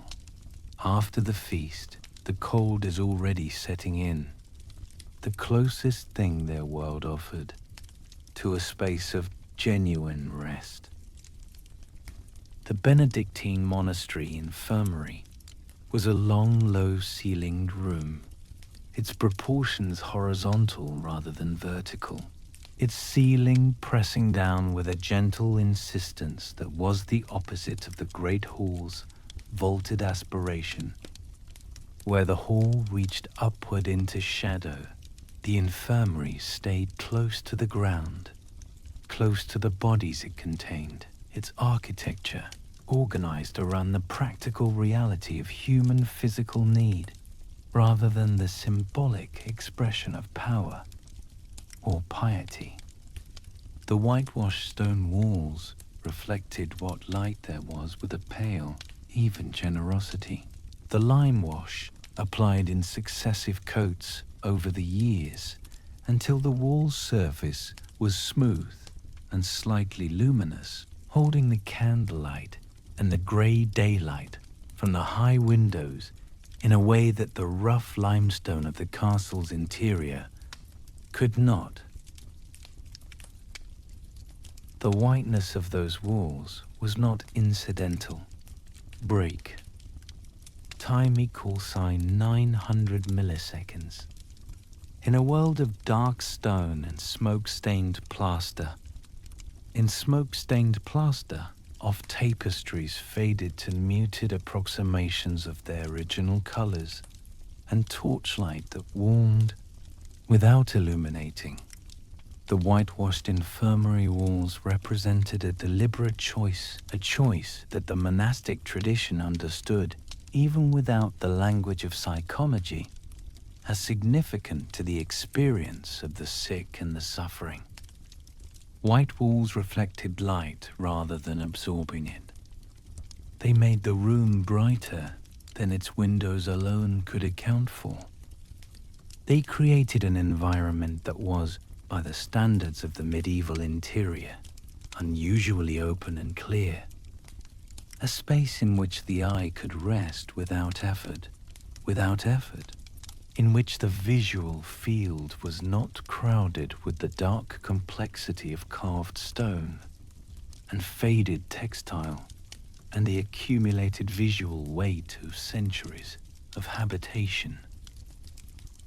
A row of narrow wooden beds ran along each wall of the room, their frames simple and dark, their straw mattresses covered with linen sheets that had been washed in cold water and dried in the cloister garth and pressed flat by the weight of other linens stored above them.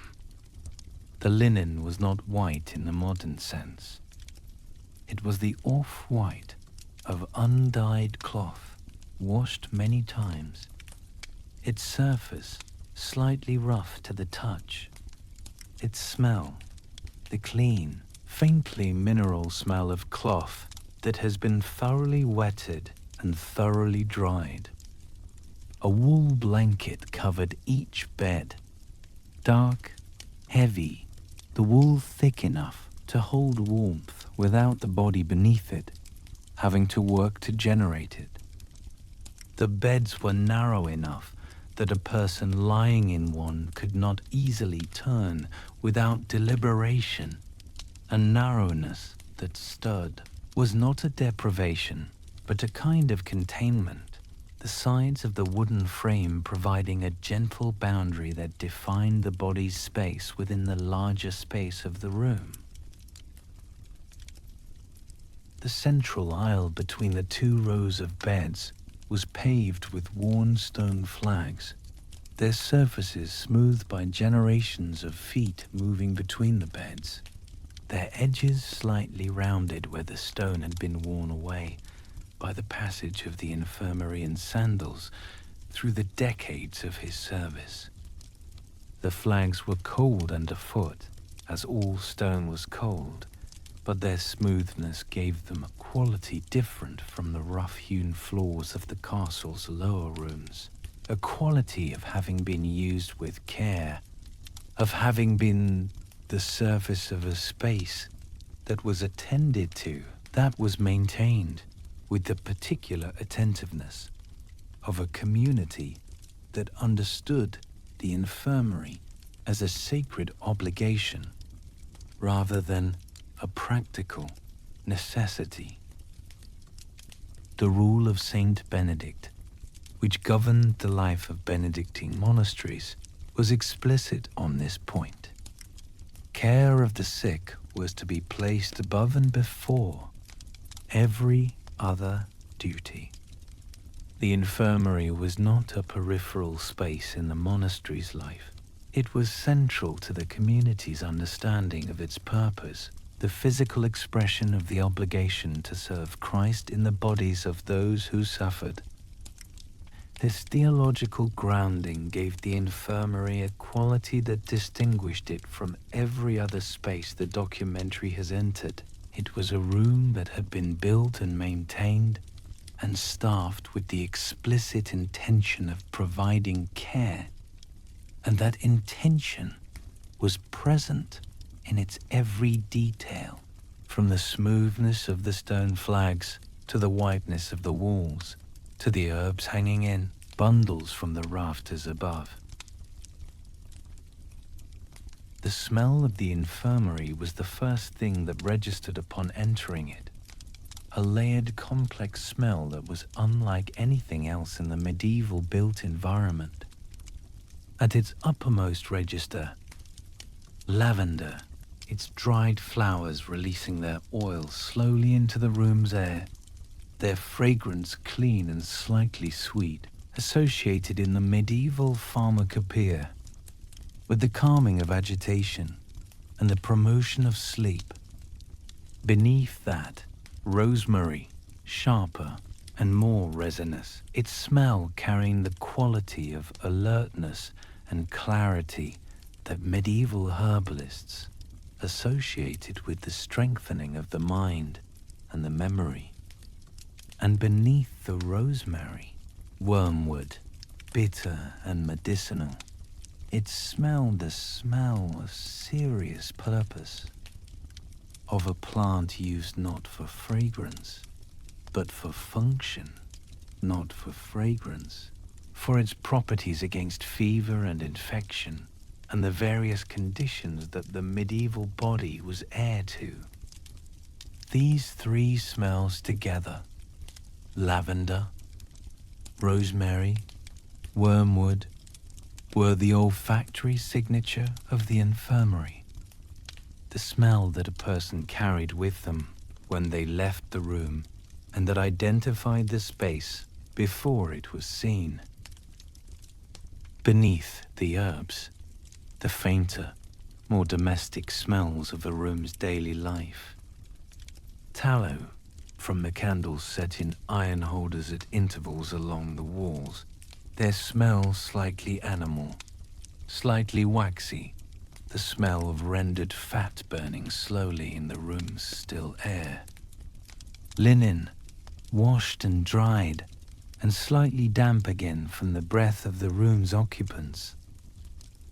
And beneath everything, the smell of the stone itself, that cold, mineral, slightly chalky smell that limestone produces in enclosed spaces, the smell of the building's own material presence, its geological identity, asserting itself beneath the human smells layered above it. The light in the infirmary was a combination of sources that worked together with an accidental harmony. The small round arched windows, set high in the whitewashed walls, admitted the grey daylight of the monastic precinct, a light filtered by the stone of the window apertures and diffused by the white walls into an even, directionless illumination that had none of the drama of the castle's narrow arrow-slit windows, none of the sharp angles and deep shadows that the fortress's defensive architecture produced. The tallow candles in their iron holders supplemented this daylight through the darker hours,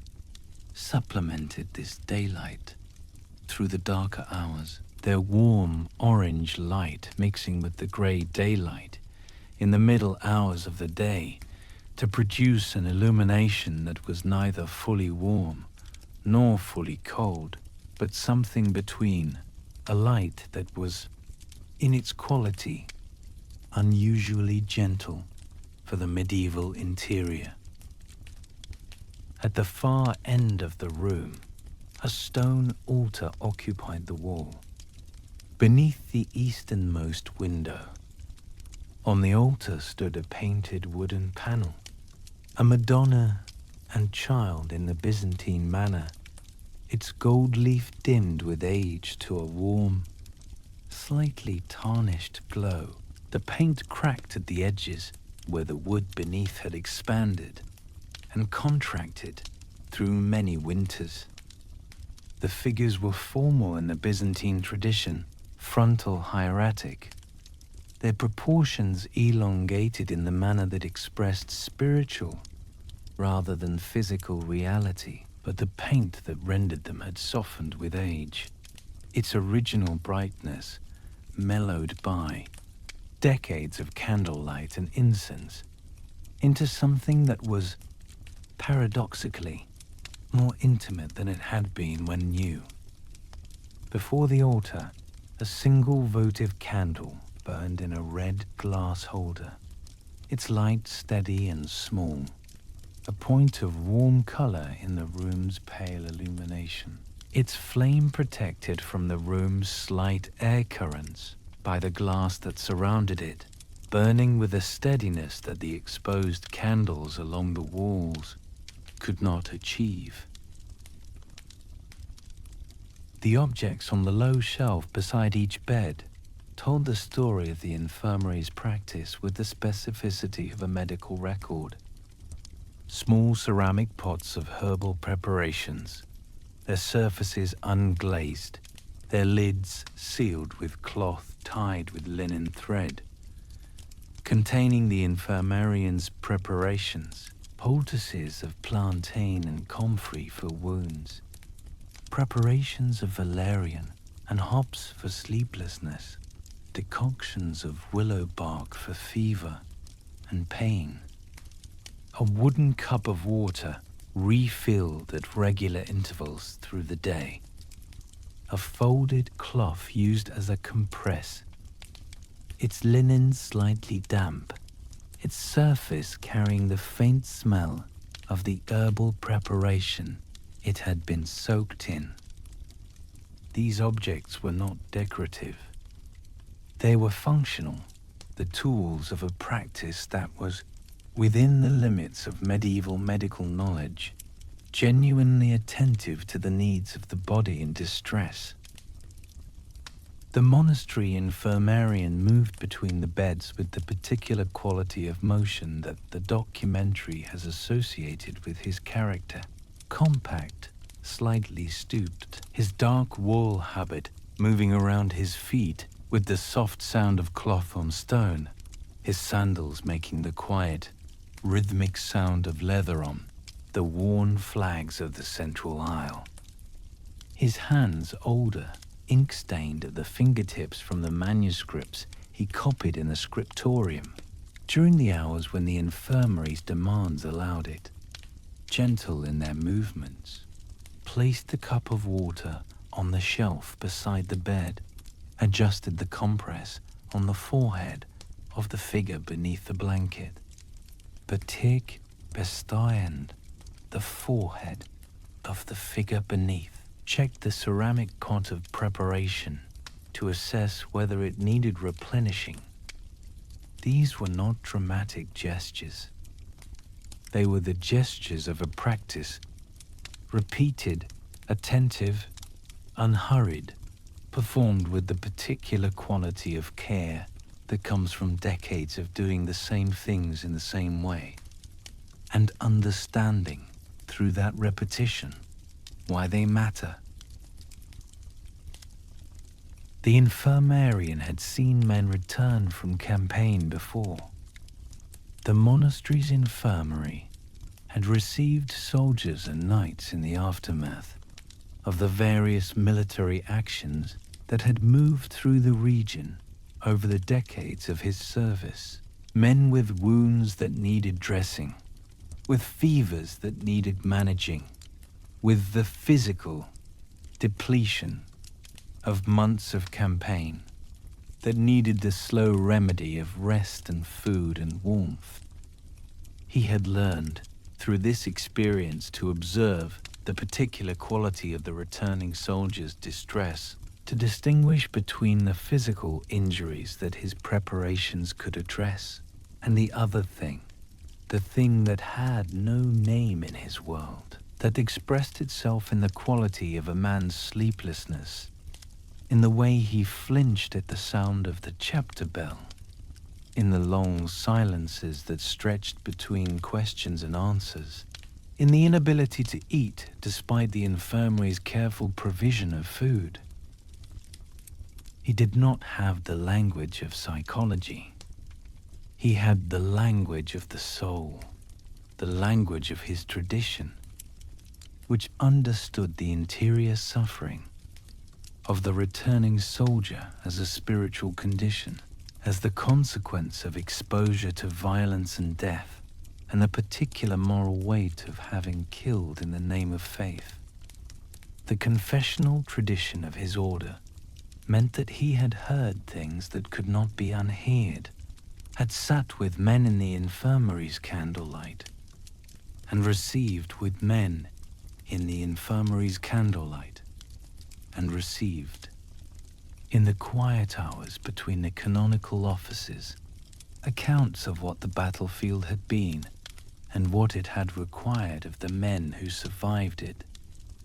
He carried this knowledge with the monastic equanimity that his vocation required, the disciplined, genuine stillness of a man who had made peace with the weight of bearing witness, who understood that his function was not to explain or to resolve, but to be present, to continue being present through the long hours of another man's distress. The rhythm of the monastic day was audible through the infirmary's walls. The bells that marked the canonical hours, prime at dawn to canonical hours, prime at dawn, terci at mid-morning, sext at noon, none in the mid-afternoon, vespers at evening, compline before sleep.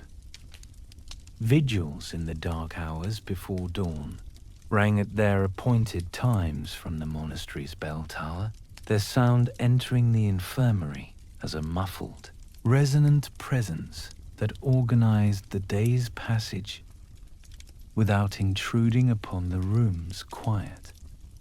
For the men who lay in the infirmary's narrow beds, this rhythm was not merely background. It was a structure, an external ordering of time that the interior world of the traumatized mind could not provide for itself, a regular setting talk. For example, predictable pulse of sound that marked the hours and confirmed that the world outside the infirmary was continuing in its appointed order. The scholar Nicole Archambault, in her examination of 14th century Provençal records, has documented the cases of soldiers and knights who sought refuge in monastic communities in the aftermath of campaign. Men who came not only for the physical care that the infirmary could provide, but for something less easily named, something that the monastery's environment offered without being designed to offer it. Without being designed to offer it. The monastery provided what the castle could not, a rhythm that was not the rhythm of military life, a silence that was not the silence of aftermath, but the silence of deliberate practice, a community of men whose daily life was organized around the acknowledgement of human limitation and the appeal to something beyond it. The infirmary's warmth was another of its gifts, a warmth that was not the dramatic, uneven warmth of the great hall's hearth fire burning high and then low and leaving the far corners of the room cold, but the steady, distributed warmth of a room that had been heated through the day by a small brazier at its center and by the collective body heat of the men lying in its beds, a warmth that had accumulated in the whitewashed walls and was released slowly through the night, maintaining the room's temperature with a consistency that the castle stone could not achieve. This warmth, unremarkable, steady present, without drama, was perhaps the infirmary's most significant offering to the men who lay in its narrow beds. It was the warmth of a room that had been kept warm on purpose, that had been attended to with the specific intention of providing comfort to bodies that needed it. Sir Peter Byrne, a documented case from the historical record, represents one of the clearest examples of what happened when the medieval world systems of care, spiritual, medical, communal, were brought to bear on the condition of a knight who had been broken by what he had experienced in war. His case, preserved in the records examined by historians of medieval psychology, describes a man whose behavior after campaign was so altered from his former self that his community recognized, without having the language to name it, that something fundamental had changed in him, that the man who had returned was not the man who had left, and that the difference required attention rather than simply time.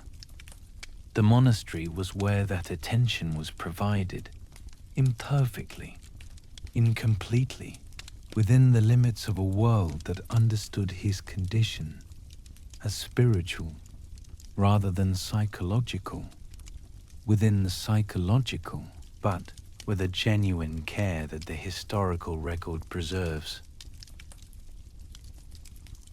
The infirmary at night was a different space from the infirmary by day. The grey daylight from the high windows was replaced by the candlelight alone, the tallow candles in their iron holders casting their warm, unsteady light across the whitewashed walls, the shadows of the hanging herb bundles moving slightly in the room's air, the votive candle before the Madonna burning with its steady red glow at the far end of the room, the sounds of the monastic day, the bells, the movement of sandaled feet. In the cloister, the distant sound of the choir in the chapel were replaced by the sounds of the night, the breathing of the men in the beds, the occasional movement of a body turning beneath its blanket, the soft sound of the infirmarian's sandals on the stone flags as he moved through the room in his night rounds, checking, adjusting, being present. The herb bundles in the rafters continued their slow release of fragrance through the night hours. Lavender, rosemary, wormwood, horde, their smells present in the room's still air, with the quiet persistence of things that do not require attention to continue their work.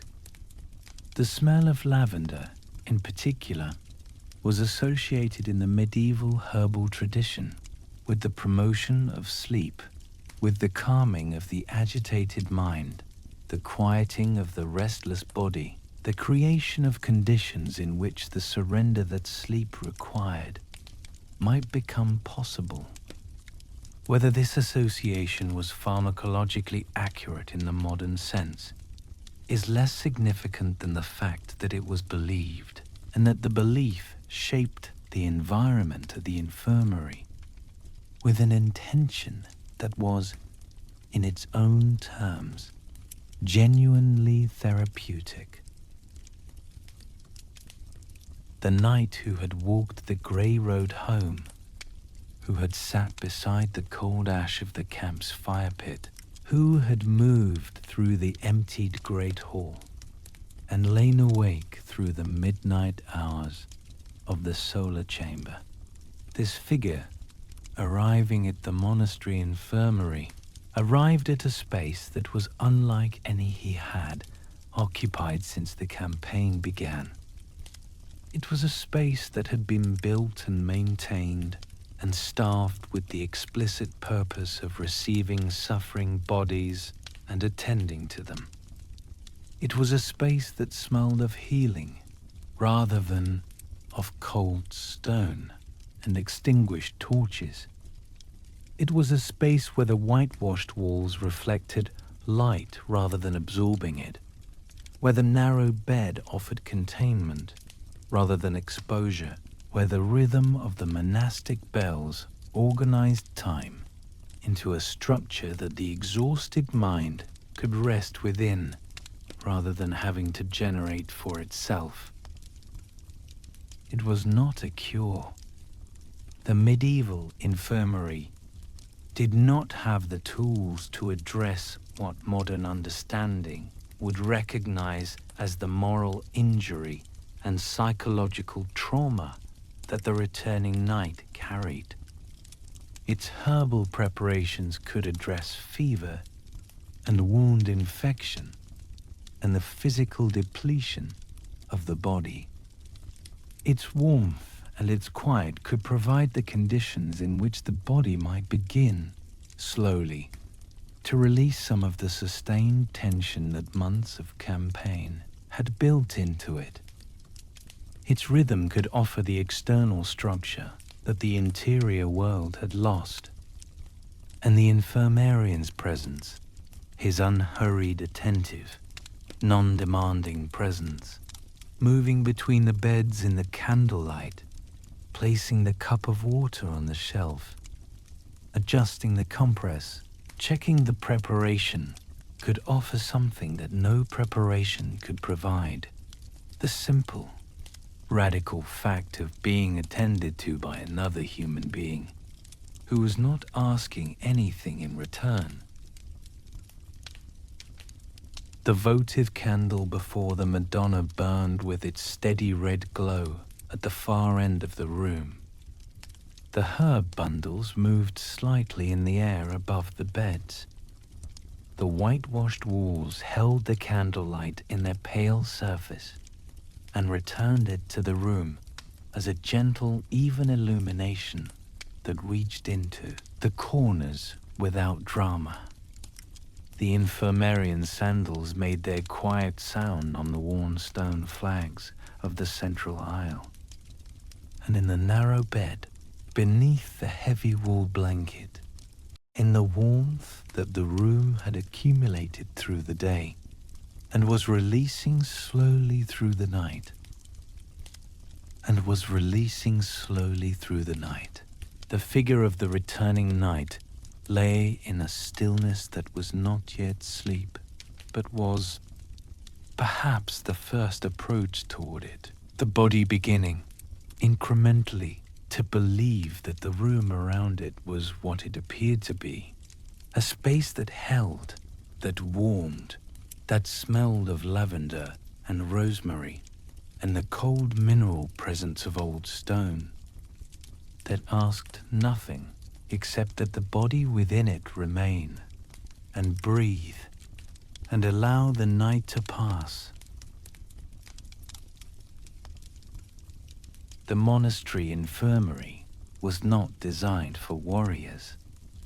It was designed for the sick, for the suffering, for the bodies that the monastic community's rule of Saint Benedict required it to receive and attend to with the care owed to Christ himself.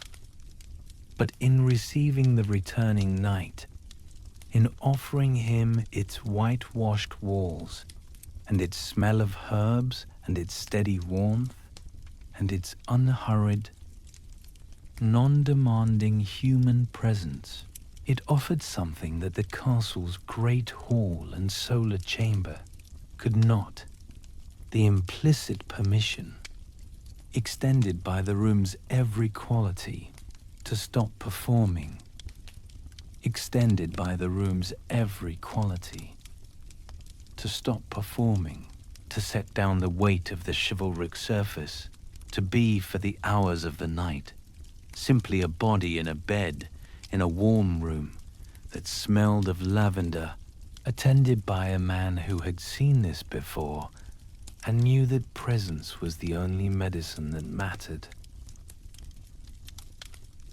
Before the monastery bells rang for vigils, before the monks rose from their beds in the darkness and moved in silence through the cold cloister toward the choir, before the first psalm of the night office lifted into the stone vault of the chapel, how there was a moment of absolute stillness that the medieval world understood as sacred. Not the stillness of emptiness, not the stillness of absence, but the stillness of a space, holding its breath between one state of being and another. The stillness of the hour before the darkness broke, when the night was at its deepest, and the coming of light was a promise not yet kept. It was into this stillness that the documentary now enters, and does not leave. The chapel is reached through a cold corridor, a passage of bare stone, with a low vaulted ceiling. Its floor worn smooth by the feet of generations who made this same journey in the same darkness, its walls close enough on both sides to feel the cold radiating from them without touching. The corridor has no windows. It is lit in the hour before vigils by nothing except the faint suggestion of candlelight visible beneath the low arched doorway at its far end, a thin line of warm orange against the cold stone of the threshold, barely enough to navigate by, enough to draw the eye forward through the darkness toward the space beyond. The doorway is low, requiring a slight bowing of the head to pass beneath its arch. a physical gesture that the medieval architectural tradition understood as significant as a form of embodied humility, the body made to acknowledge the threshold it was crossing before the mind had fully registered the transition. Beyond the doorway, the chapel. It is a single vaulted space of profound stillness, small by the standards of the great churches, intimate by the standards of any religious architecture, its proportions those of a room rather than a monument. The vault springs from corbels set low in the walls, its curve rising to an apex, perhaps twice the height of a standing man, high enough to feel like elevation, low enough to feel like enclosure, the balance between the two producing the particular quality of the chapel's interior, atmosphere, sheltered and open at once, contained and reaching. The walls are bare stone, the same rough-hewn limestone as the corridor and the solar chamber and the great hall, but here the stone has a different quality. Here, the stone has a different quality, as though the centuries of prayer that have been offered within these walls have altered something in its surface, have given it a warmth that limestone does not naturally possess. This is not a rational observation. It is an observation of the kind that spaces of sustained human devotion sometimes produce in those who enter them, the sense that the stone has absorbed something of what happened within it and holds it still, available to whoever comes next. The chapel is lit entirely by candlelight. This is the first and most defining fact of its atmosphere, that it exists in a world of flame rather than daylight, that every surface the eye encounters is a surface as candlelight has rendered it, warm and unsteady and slightly golden, its shadows deep and its illuminated areas soft-edged and imprecise. A cluster of votive candles burns before the painted wooden altarpiece at the east end, perhaps a dozen flames of varying heights, their wax pooled and re-solidified in successive layers on the iron stand that holds them, their collective light the brightest source in the room, drawing the eye toward the east wall with the insistence of something that has been burning for a long time and intends to continue. A single tall candle stands on the altar itself, its flame steady in the chapel's still air, its light falling directly onto the surface of the altar and the base of the altarpiece above it, illuminating the lower panels of the painted wood with a clarity that the votive candles' more diffuse light cannot achieve. And from the ceiling, on iron chains of varying length, small oil lamps hang at intervals across the chapel's width, their flames smaller and more protected than the candles below, burning with the particular steadiness of enclosed flames, their light falling downward onto the stone floor, in small pools that do not quite reach one another, leaving the floor between them in a gentle, graduated shadow. The stone floor is the documentary's first, sustained focus within the chapel. It is worn smooth by generations of kneeling, its surface uneven, in the way of stone that has been shaped not by tools, but by use, by the repeated pressure of human bodies in the same positions over decades and centuries. Over decades and centuries, the stone polished by contact with wool and linen and the particular quality of weight that a kneeling body places on a small area of floor. The unevenness is not random. It follows the pattern of use, deepest, where the knees have pressed most often, smoother, where the feet have rested. The whole surface of the floor a record of the devotional practice of everyone who has ever entered this space and knelt within it. The stone is cold even through thick wool, cold in the specific, penetrating way of stone that has not been warmed by fire, that holds the cold of the autumn night in its mass and releases it upward into the body of whoever kneels upon it. A cold that is felt first in the knees and then moves upward through the body with a slow, insistent persistence that cannot be ignored. This cold was not incidental to the chapel's function. The medieval tradition of devotional practice understood physical discomfort as spiritually significant, as a form of participation in the suffering of Christ, as a means of keeping the body alert and the mind engaged during the long hours of the night office, as a reminder that the body was not the primary subject of the chapel's attention. The cold stone floor was part of the chapel's discipline, not a failure of comfort, but a deliberate condition. Not a failure of comfort, but a deliberate condition. A physical fact that the devotional tradition had incorporated into its understanding of what prayer required and what it produced. For the returning night, kneeling on that cold stone in the hour before vigils, the cold was familiar in a way that the chapel's designers had not intended. Familiar from the cold of the campaign road, from the cold of the solar chamber at midnight, from the cold of every stone surface he had pressed himself against in the months of his absence and return.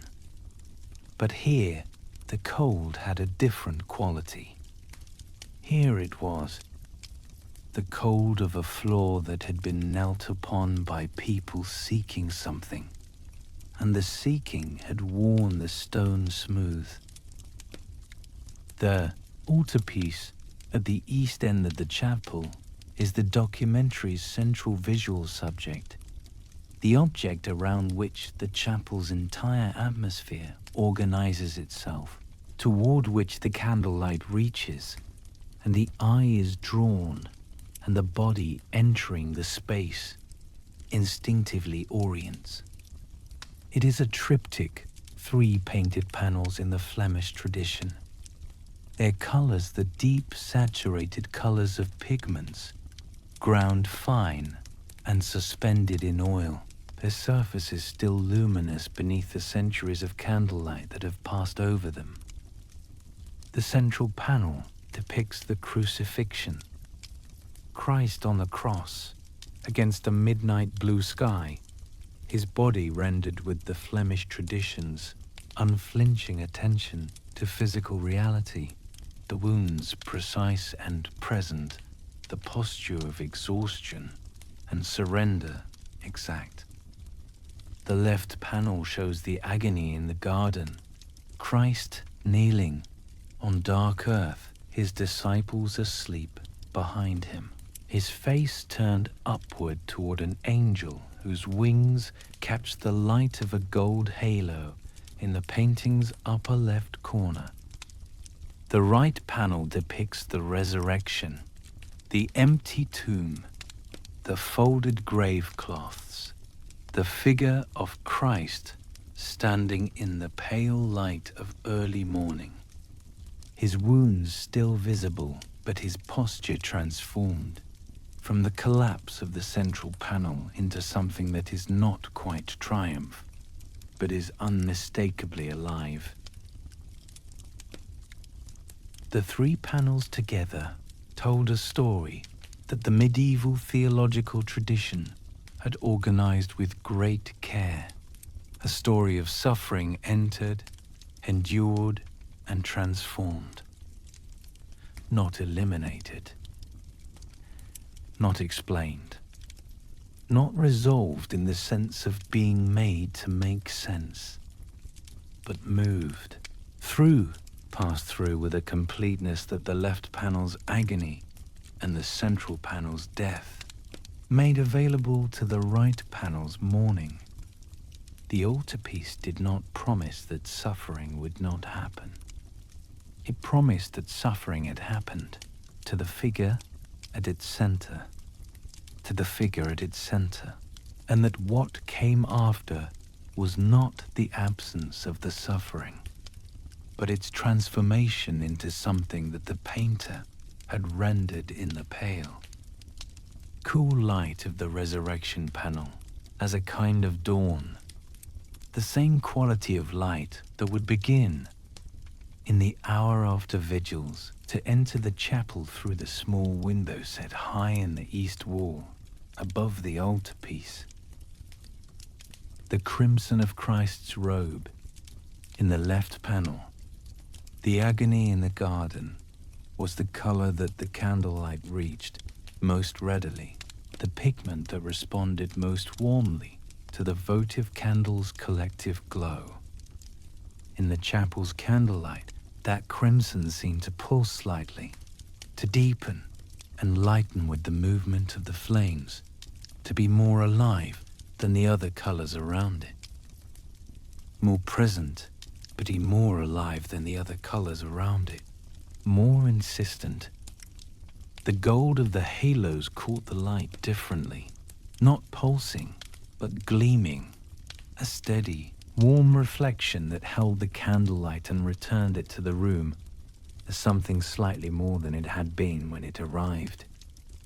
The midnight blue of the sky in the central panel absorbed the light rather than reflecting it, its depth increasing in the chapel's dim illumination until it became not a painted sky, but an actual darkness, the darkness of the hour before dawn, the darkness of the hour before dawn, present in the painting as it was present in the chapel around it.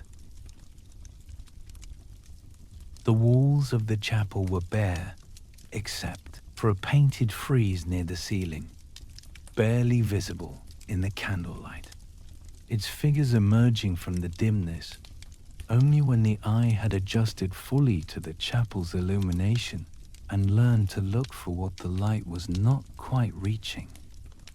The frieze depicted a procession of saints, figures in robes of faded red and blue and ochre, their faces turned forward in the frontal manner of the Byzantine tradition, their hands raised in gestures of blessing or prayer, their feet invisible beneath the hem of their robes, as though they moved without touching the ground.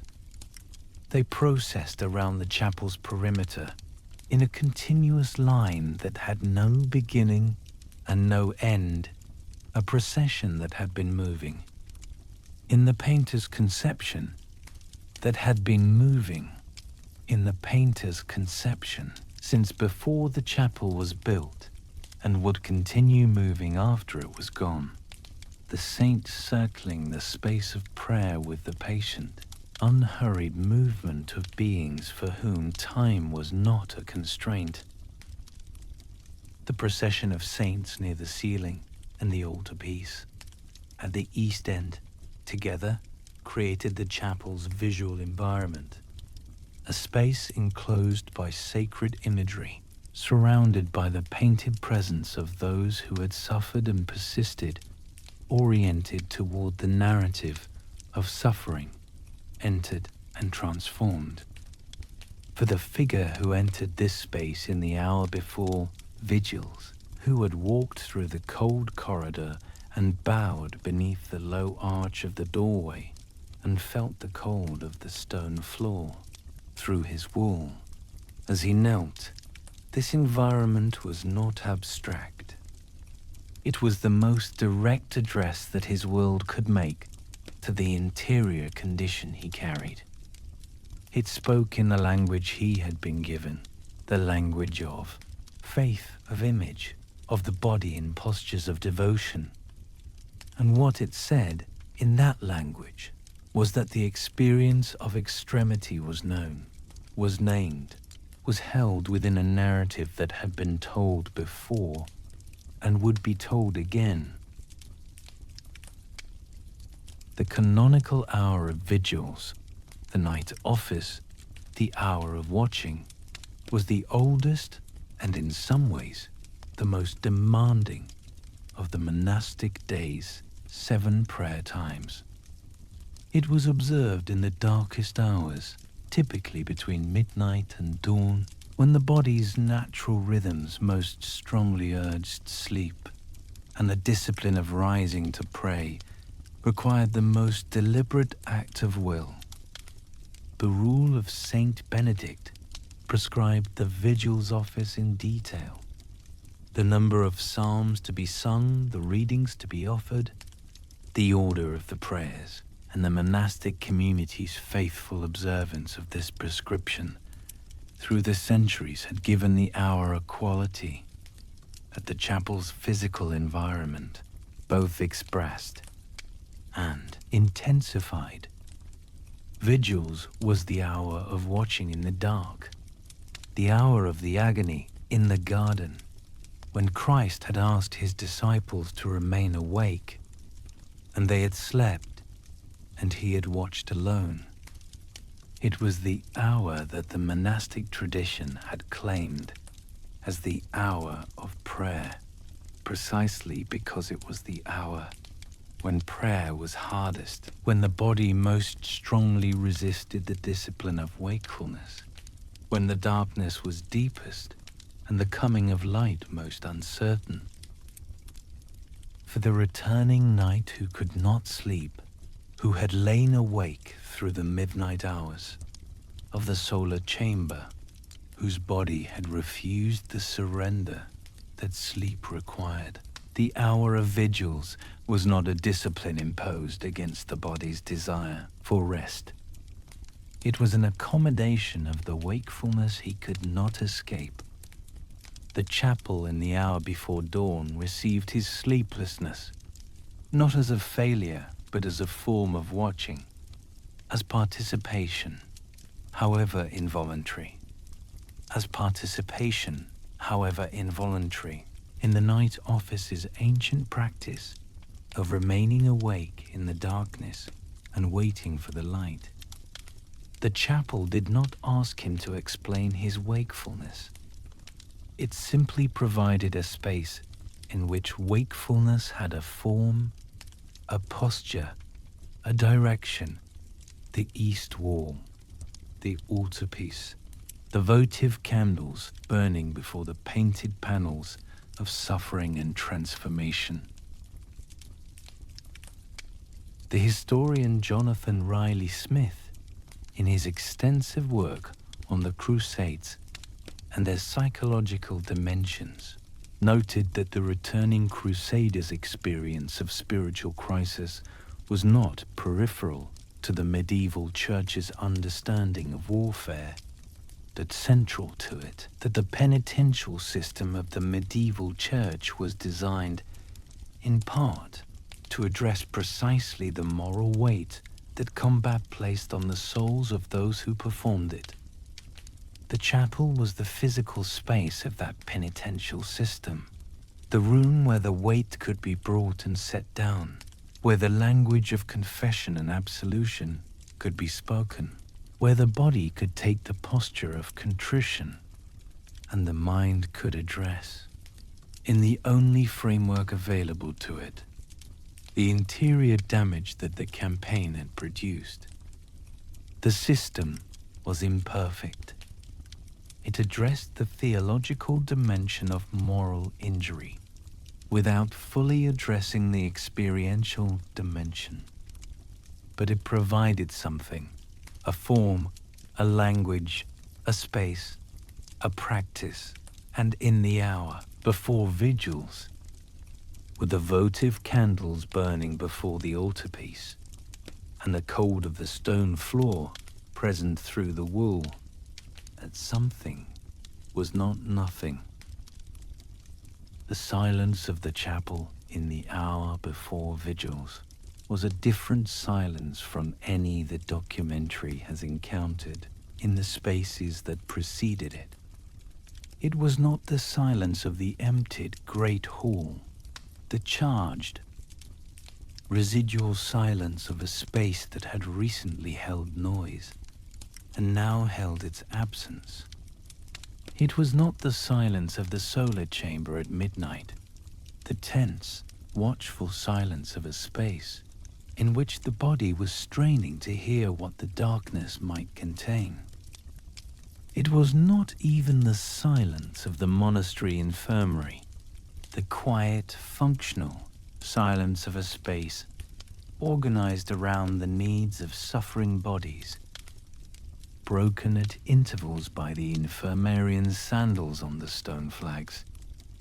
The chapel silence was something else, a silence that had been cultivated deliberately, that was the product of centuries of intentional practice, that had been deepened by every prayer offered within these walls until it had become not merely the absence of sound, but a positive quality, a presence in itself, something that the stone and the candlelight and the painted altarpiece held together and offered to whoever entered.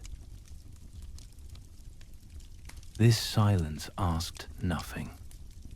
This was the chapel's most radical quality, the quality that distinguished it from every other space the documentary has entered, that it made no demand of the person within it, except the demand of presence. The great hall demanded performance. The solar chamber demanded sleep. Break. Time equals sign 900 milliseconds. The road demanded forward, movement. The cold is already setting in. The camp demanded the maintenance of military identity, even as that identity dissolved. The chapel demanded nothing, or rather, it demanded the one thing that was, in the aftermath of war, simultaneously the most necessary and the most difficult: stillness. Not the stillness of resolution, not the stillness of peace in the sense of the absence of conflict, but the stillness of a body that has stopped moving and a mind that has been given by the environment around it permission to stop performing. The votive candles before the altarpiece burned with their collective warmth, their flames moving slightly in the chapel's still air, not from a draught but from the heat of their own combustion, the warm air rising from each flame, creating the faintest movement in the air above it, a movement that communicated itself to the neighboring flames and produced the barely perceptible collective breathing of the cluster. The tall candle on the altar burned steadily, its light falling on the lower panels of the altarpiece, with a clarity that made the crimson of the robe and the gold of the halo and the midnight blue of the sky more vivid than the votive candles' diffuse light could achieve. The oil lamps on their iron chains hung in the darkness above, their small flames burning with the protected steadiness of enclosed light, their pools of illumination falling onto the worn stone floor below in circles that did not quite reach one another. The figure kneeling on the cold stone floor, lean, straight-backed even in exhaustion, his calloused hands resting on the worn surface of a prayer book open to a psalm he knew well enough not to need to read, was present in the chapel with a quality of attention that the great hall and the solar chamber had not been able to produce. Not the focused, purposeful attention of a man engaged with a task, but the open, directionless attention of a man who had stopped trying to manage his interior world and was simply present in a space that had been designed to receive him. The altarpiece was before him. The cold of the stone floor was beneath him. The candlelight moved around him with its warm, unsteady breathing. The silence held him in its cultivated depth, and the painted saints processed in their endless circuit near the ceiling above, their faces turned forward, their feet not quite touching the ground, their procession continuing as it had always continued, and would always continued, and would always continued, patient and unhurried, and entirely indifferent to the difficulty of the man kneeling below them. The monastery bells rang for vigils. The sound entered the chapel through its stone walls as a muffled, resonant presence, felt as much as heard, the vibration of the bell's tone moving through the limestone and arriving in the chapel's air as something between sound and sensation. In the monastery's dormitory, the monks were rising. In the cloister, sandaled feet were moving through the cold darkness toward the choir. The night office was beginning, the ancient practice of watching in the dark, of singing the psalms in the hour when the body most strongly urged, sleep of maintaining the vigil that the tradition had maintained through centuries of darkness and had always, eventually, brought to dawn. The documentary does not follow the monks into the choir. It remains in the chapel, in the small private chapel of the castle complex, with its votive candles and its altarpiece and its worn stone floor and its cultivated silence. It remains with the figure kneeling on the cold stone, his hands on the open prayer book, his eyes on the central panel of the altarpiece. The crucifixion, the midnight blue sky, the precise rendering of a suffering that the painter had looked at without flinching and rendered without softening, because the tradition understood that the suffering had to be looked at directly in order for the transformation of the right panel to mean anything at all. This is where the documentary's inward journey ends, not in resolution, not in the dramatic moment of healing or recovery or the restoration of the man who left to the man who returned. Medieval history offers no such moments because the experience of post-war suffering does not resolve in moments. It resolves, when it resolves at all, in the accumulation of small things. The smell of lavender in the infirmary, the rhythm of the monastic bells, the cold of the stone floor through the wool, the candlelight moving before the altarpiece in the hour before dawn. It resolves in the finding of spaces that ask nothing except presence, that hold the body in their stone embrace, without demanding that the body perform, that offer the fixed point of a painted image, or a burning flame, or a worn floor, as something to return to, when the interior world offers nothing stable to stand on. The chapel before dawn was that space, the final destination of the documentary's journey through the architecture of medieval aftermath. It was not a cure. It was not a therapy in any modern sense. It was a room, stone, candlelight, painted saints, cold floor cultivated silence that had been built and maintained and prayed in for generations, that held in its walls the accumulated weight of every prayer offered within it, that offered to whoever entered it, in the darkest hour, the one thing that the darkest hour most requires. A space that has been here before, that will be here after, that holds the darkness without being overcome by it, and waits with the patient certainty of stone and candlelight, and waits with the patient certainty of stone for the dawn that always eventually comes. The votive candles burned before the altarpiece. A tall candle on the altar burned steadily.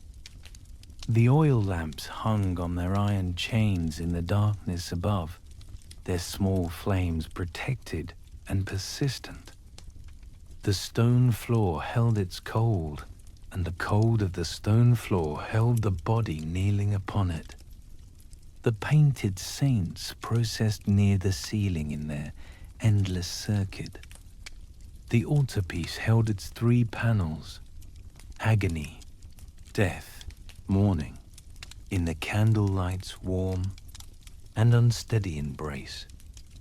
And the silence of the chapel, cultivated through centuries of deliberate practice, held everything within it, with the particular quality of a silence that has learned, through long use, forget that it does not need to speak in order to be heard. Outside the chapel's east wall, beyond the stone and the painted altarpiece, and the cold corridor, and the castle's outer walls, the darkness of the hour before dawn was beginning imperceptibly to change. Not yet light, not yet the grey suggestion of morning that would eventually reach the chapel's high east window and fall across the altarpiece with the cool, pale quality that the resurrection panel had been painted to receive. But the deepest dark was past. The night was moving, as it always moved, toward what came next. And in the chapel, in the candlelight, on the cold stone floor, worn smooth by generations of kneeling, the figure remained still, present, breathing, in the space that asked nothing except that he stay. The road back had been long and grey and without visible destination. It had passed through the cold ash of the camp's fire pit, through the emptied great hall, and its smell of extinguished torches, through the midnight hours of the solar chamber, and the sleeplessness that the stone walls held, without remedy.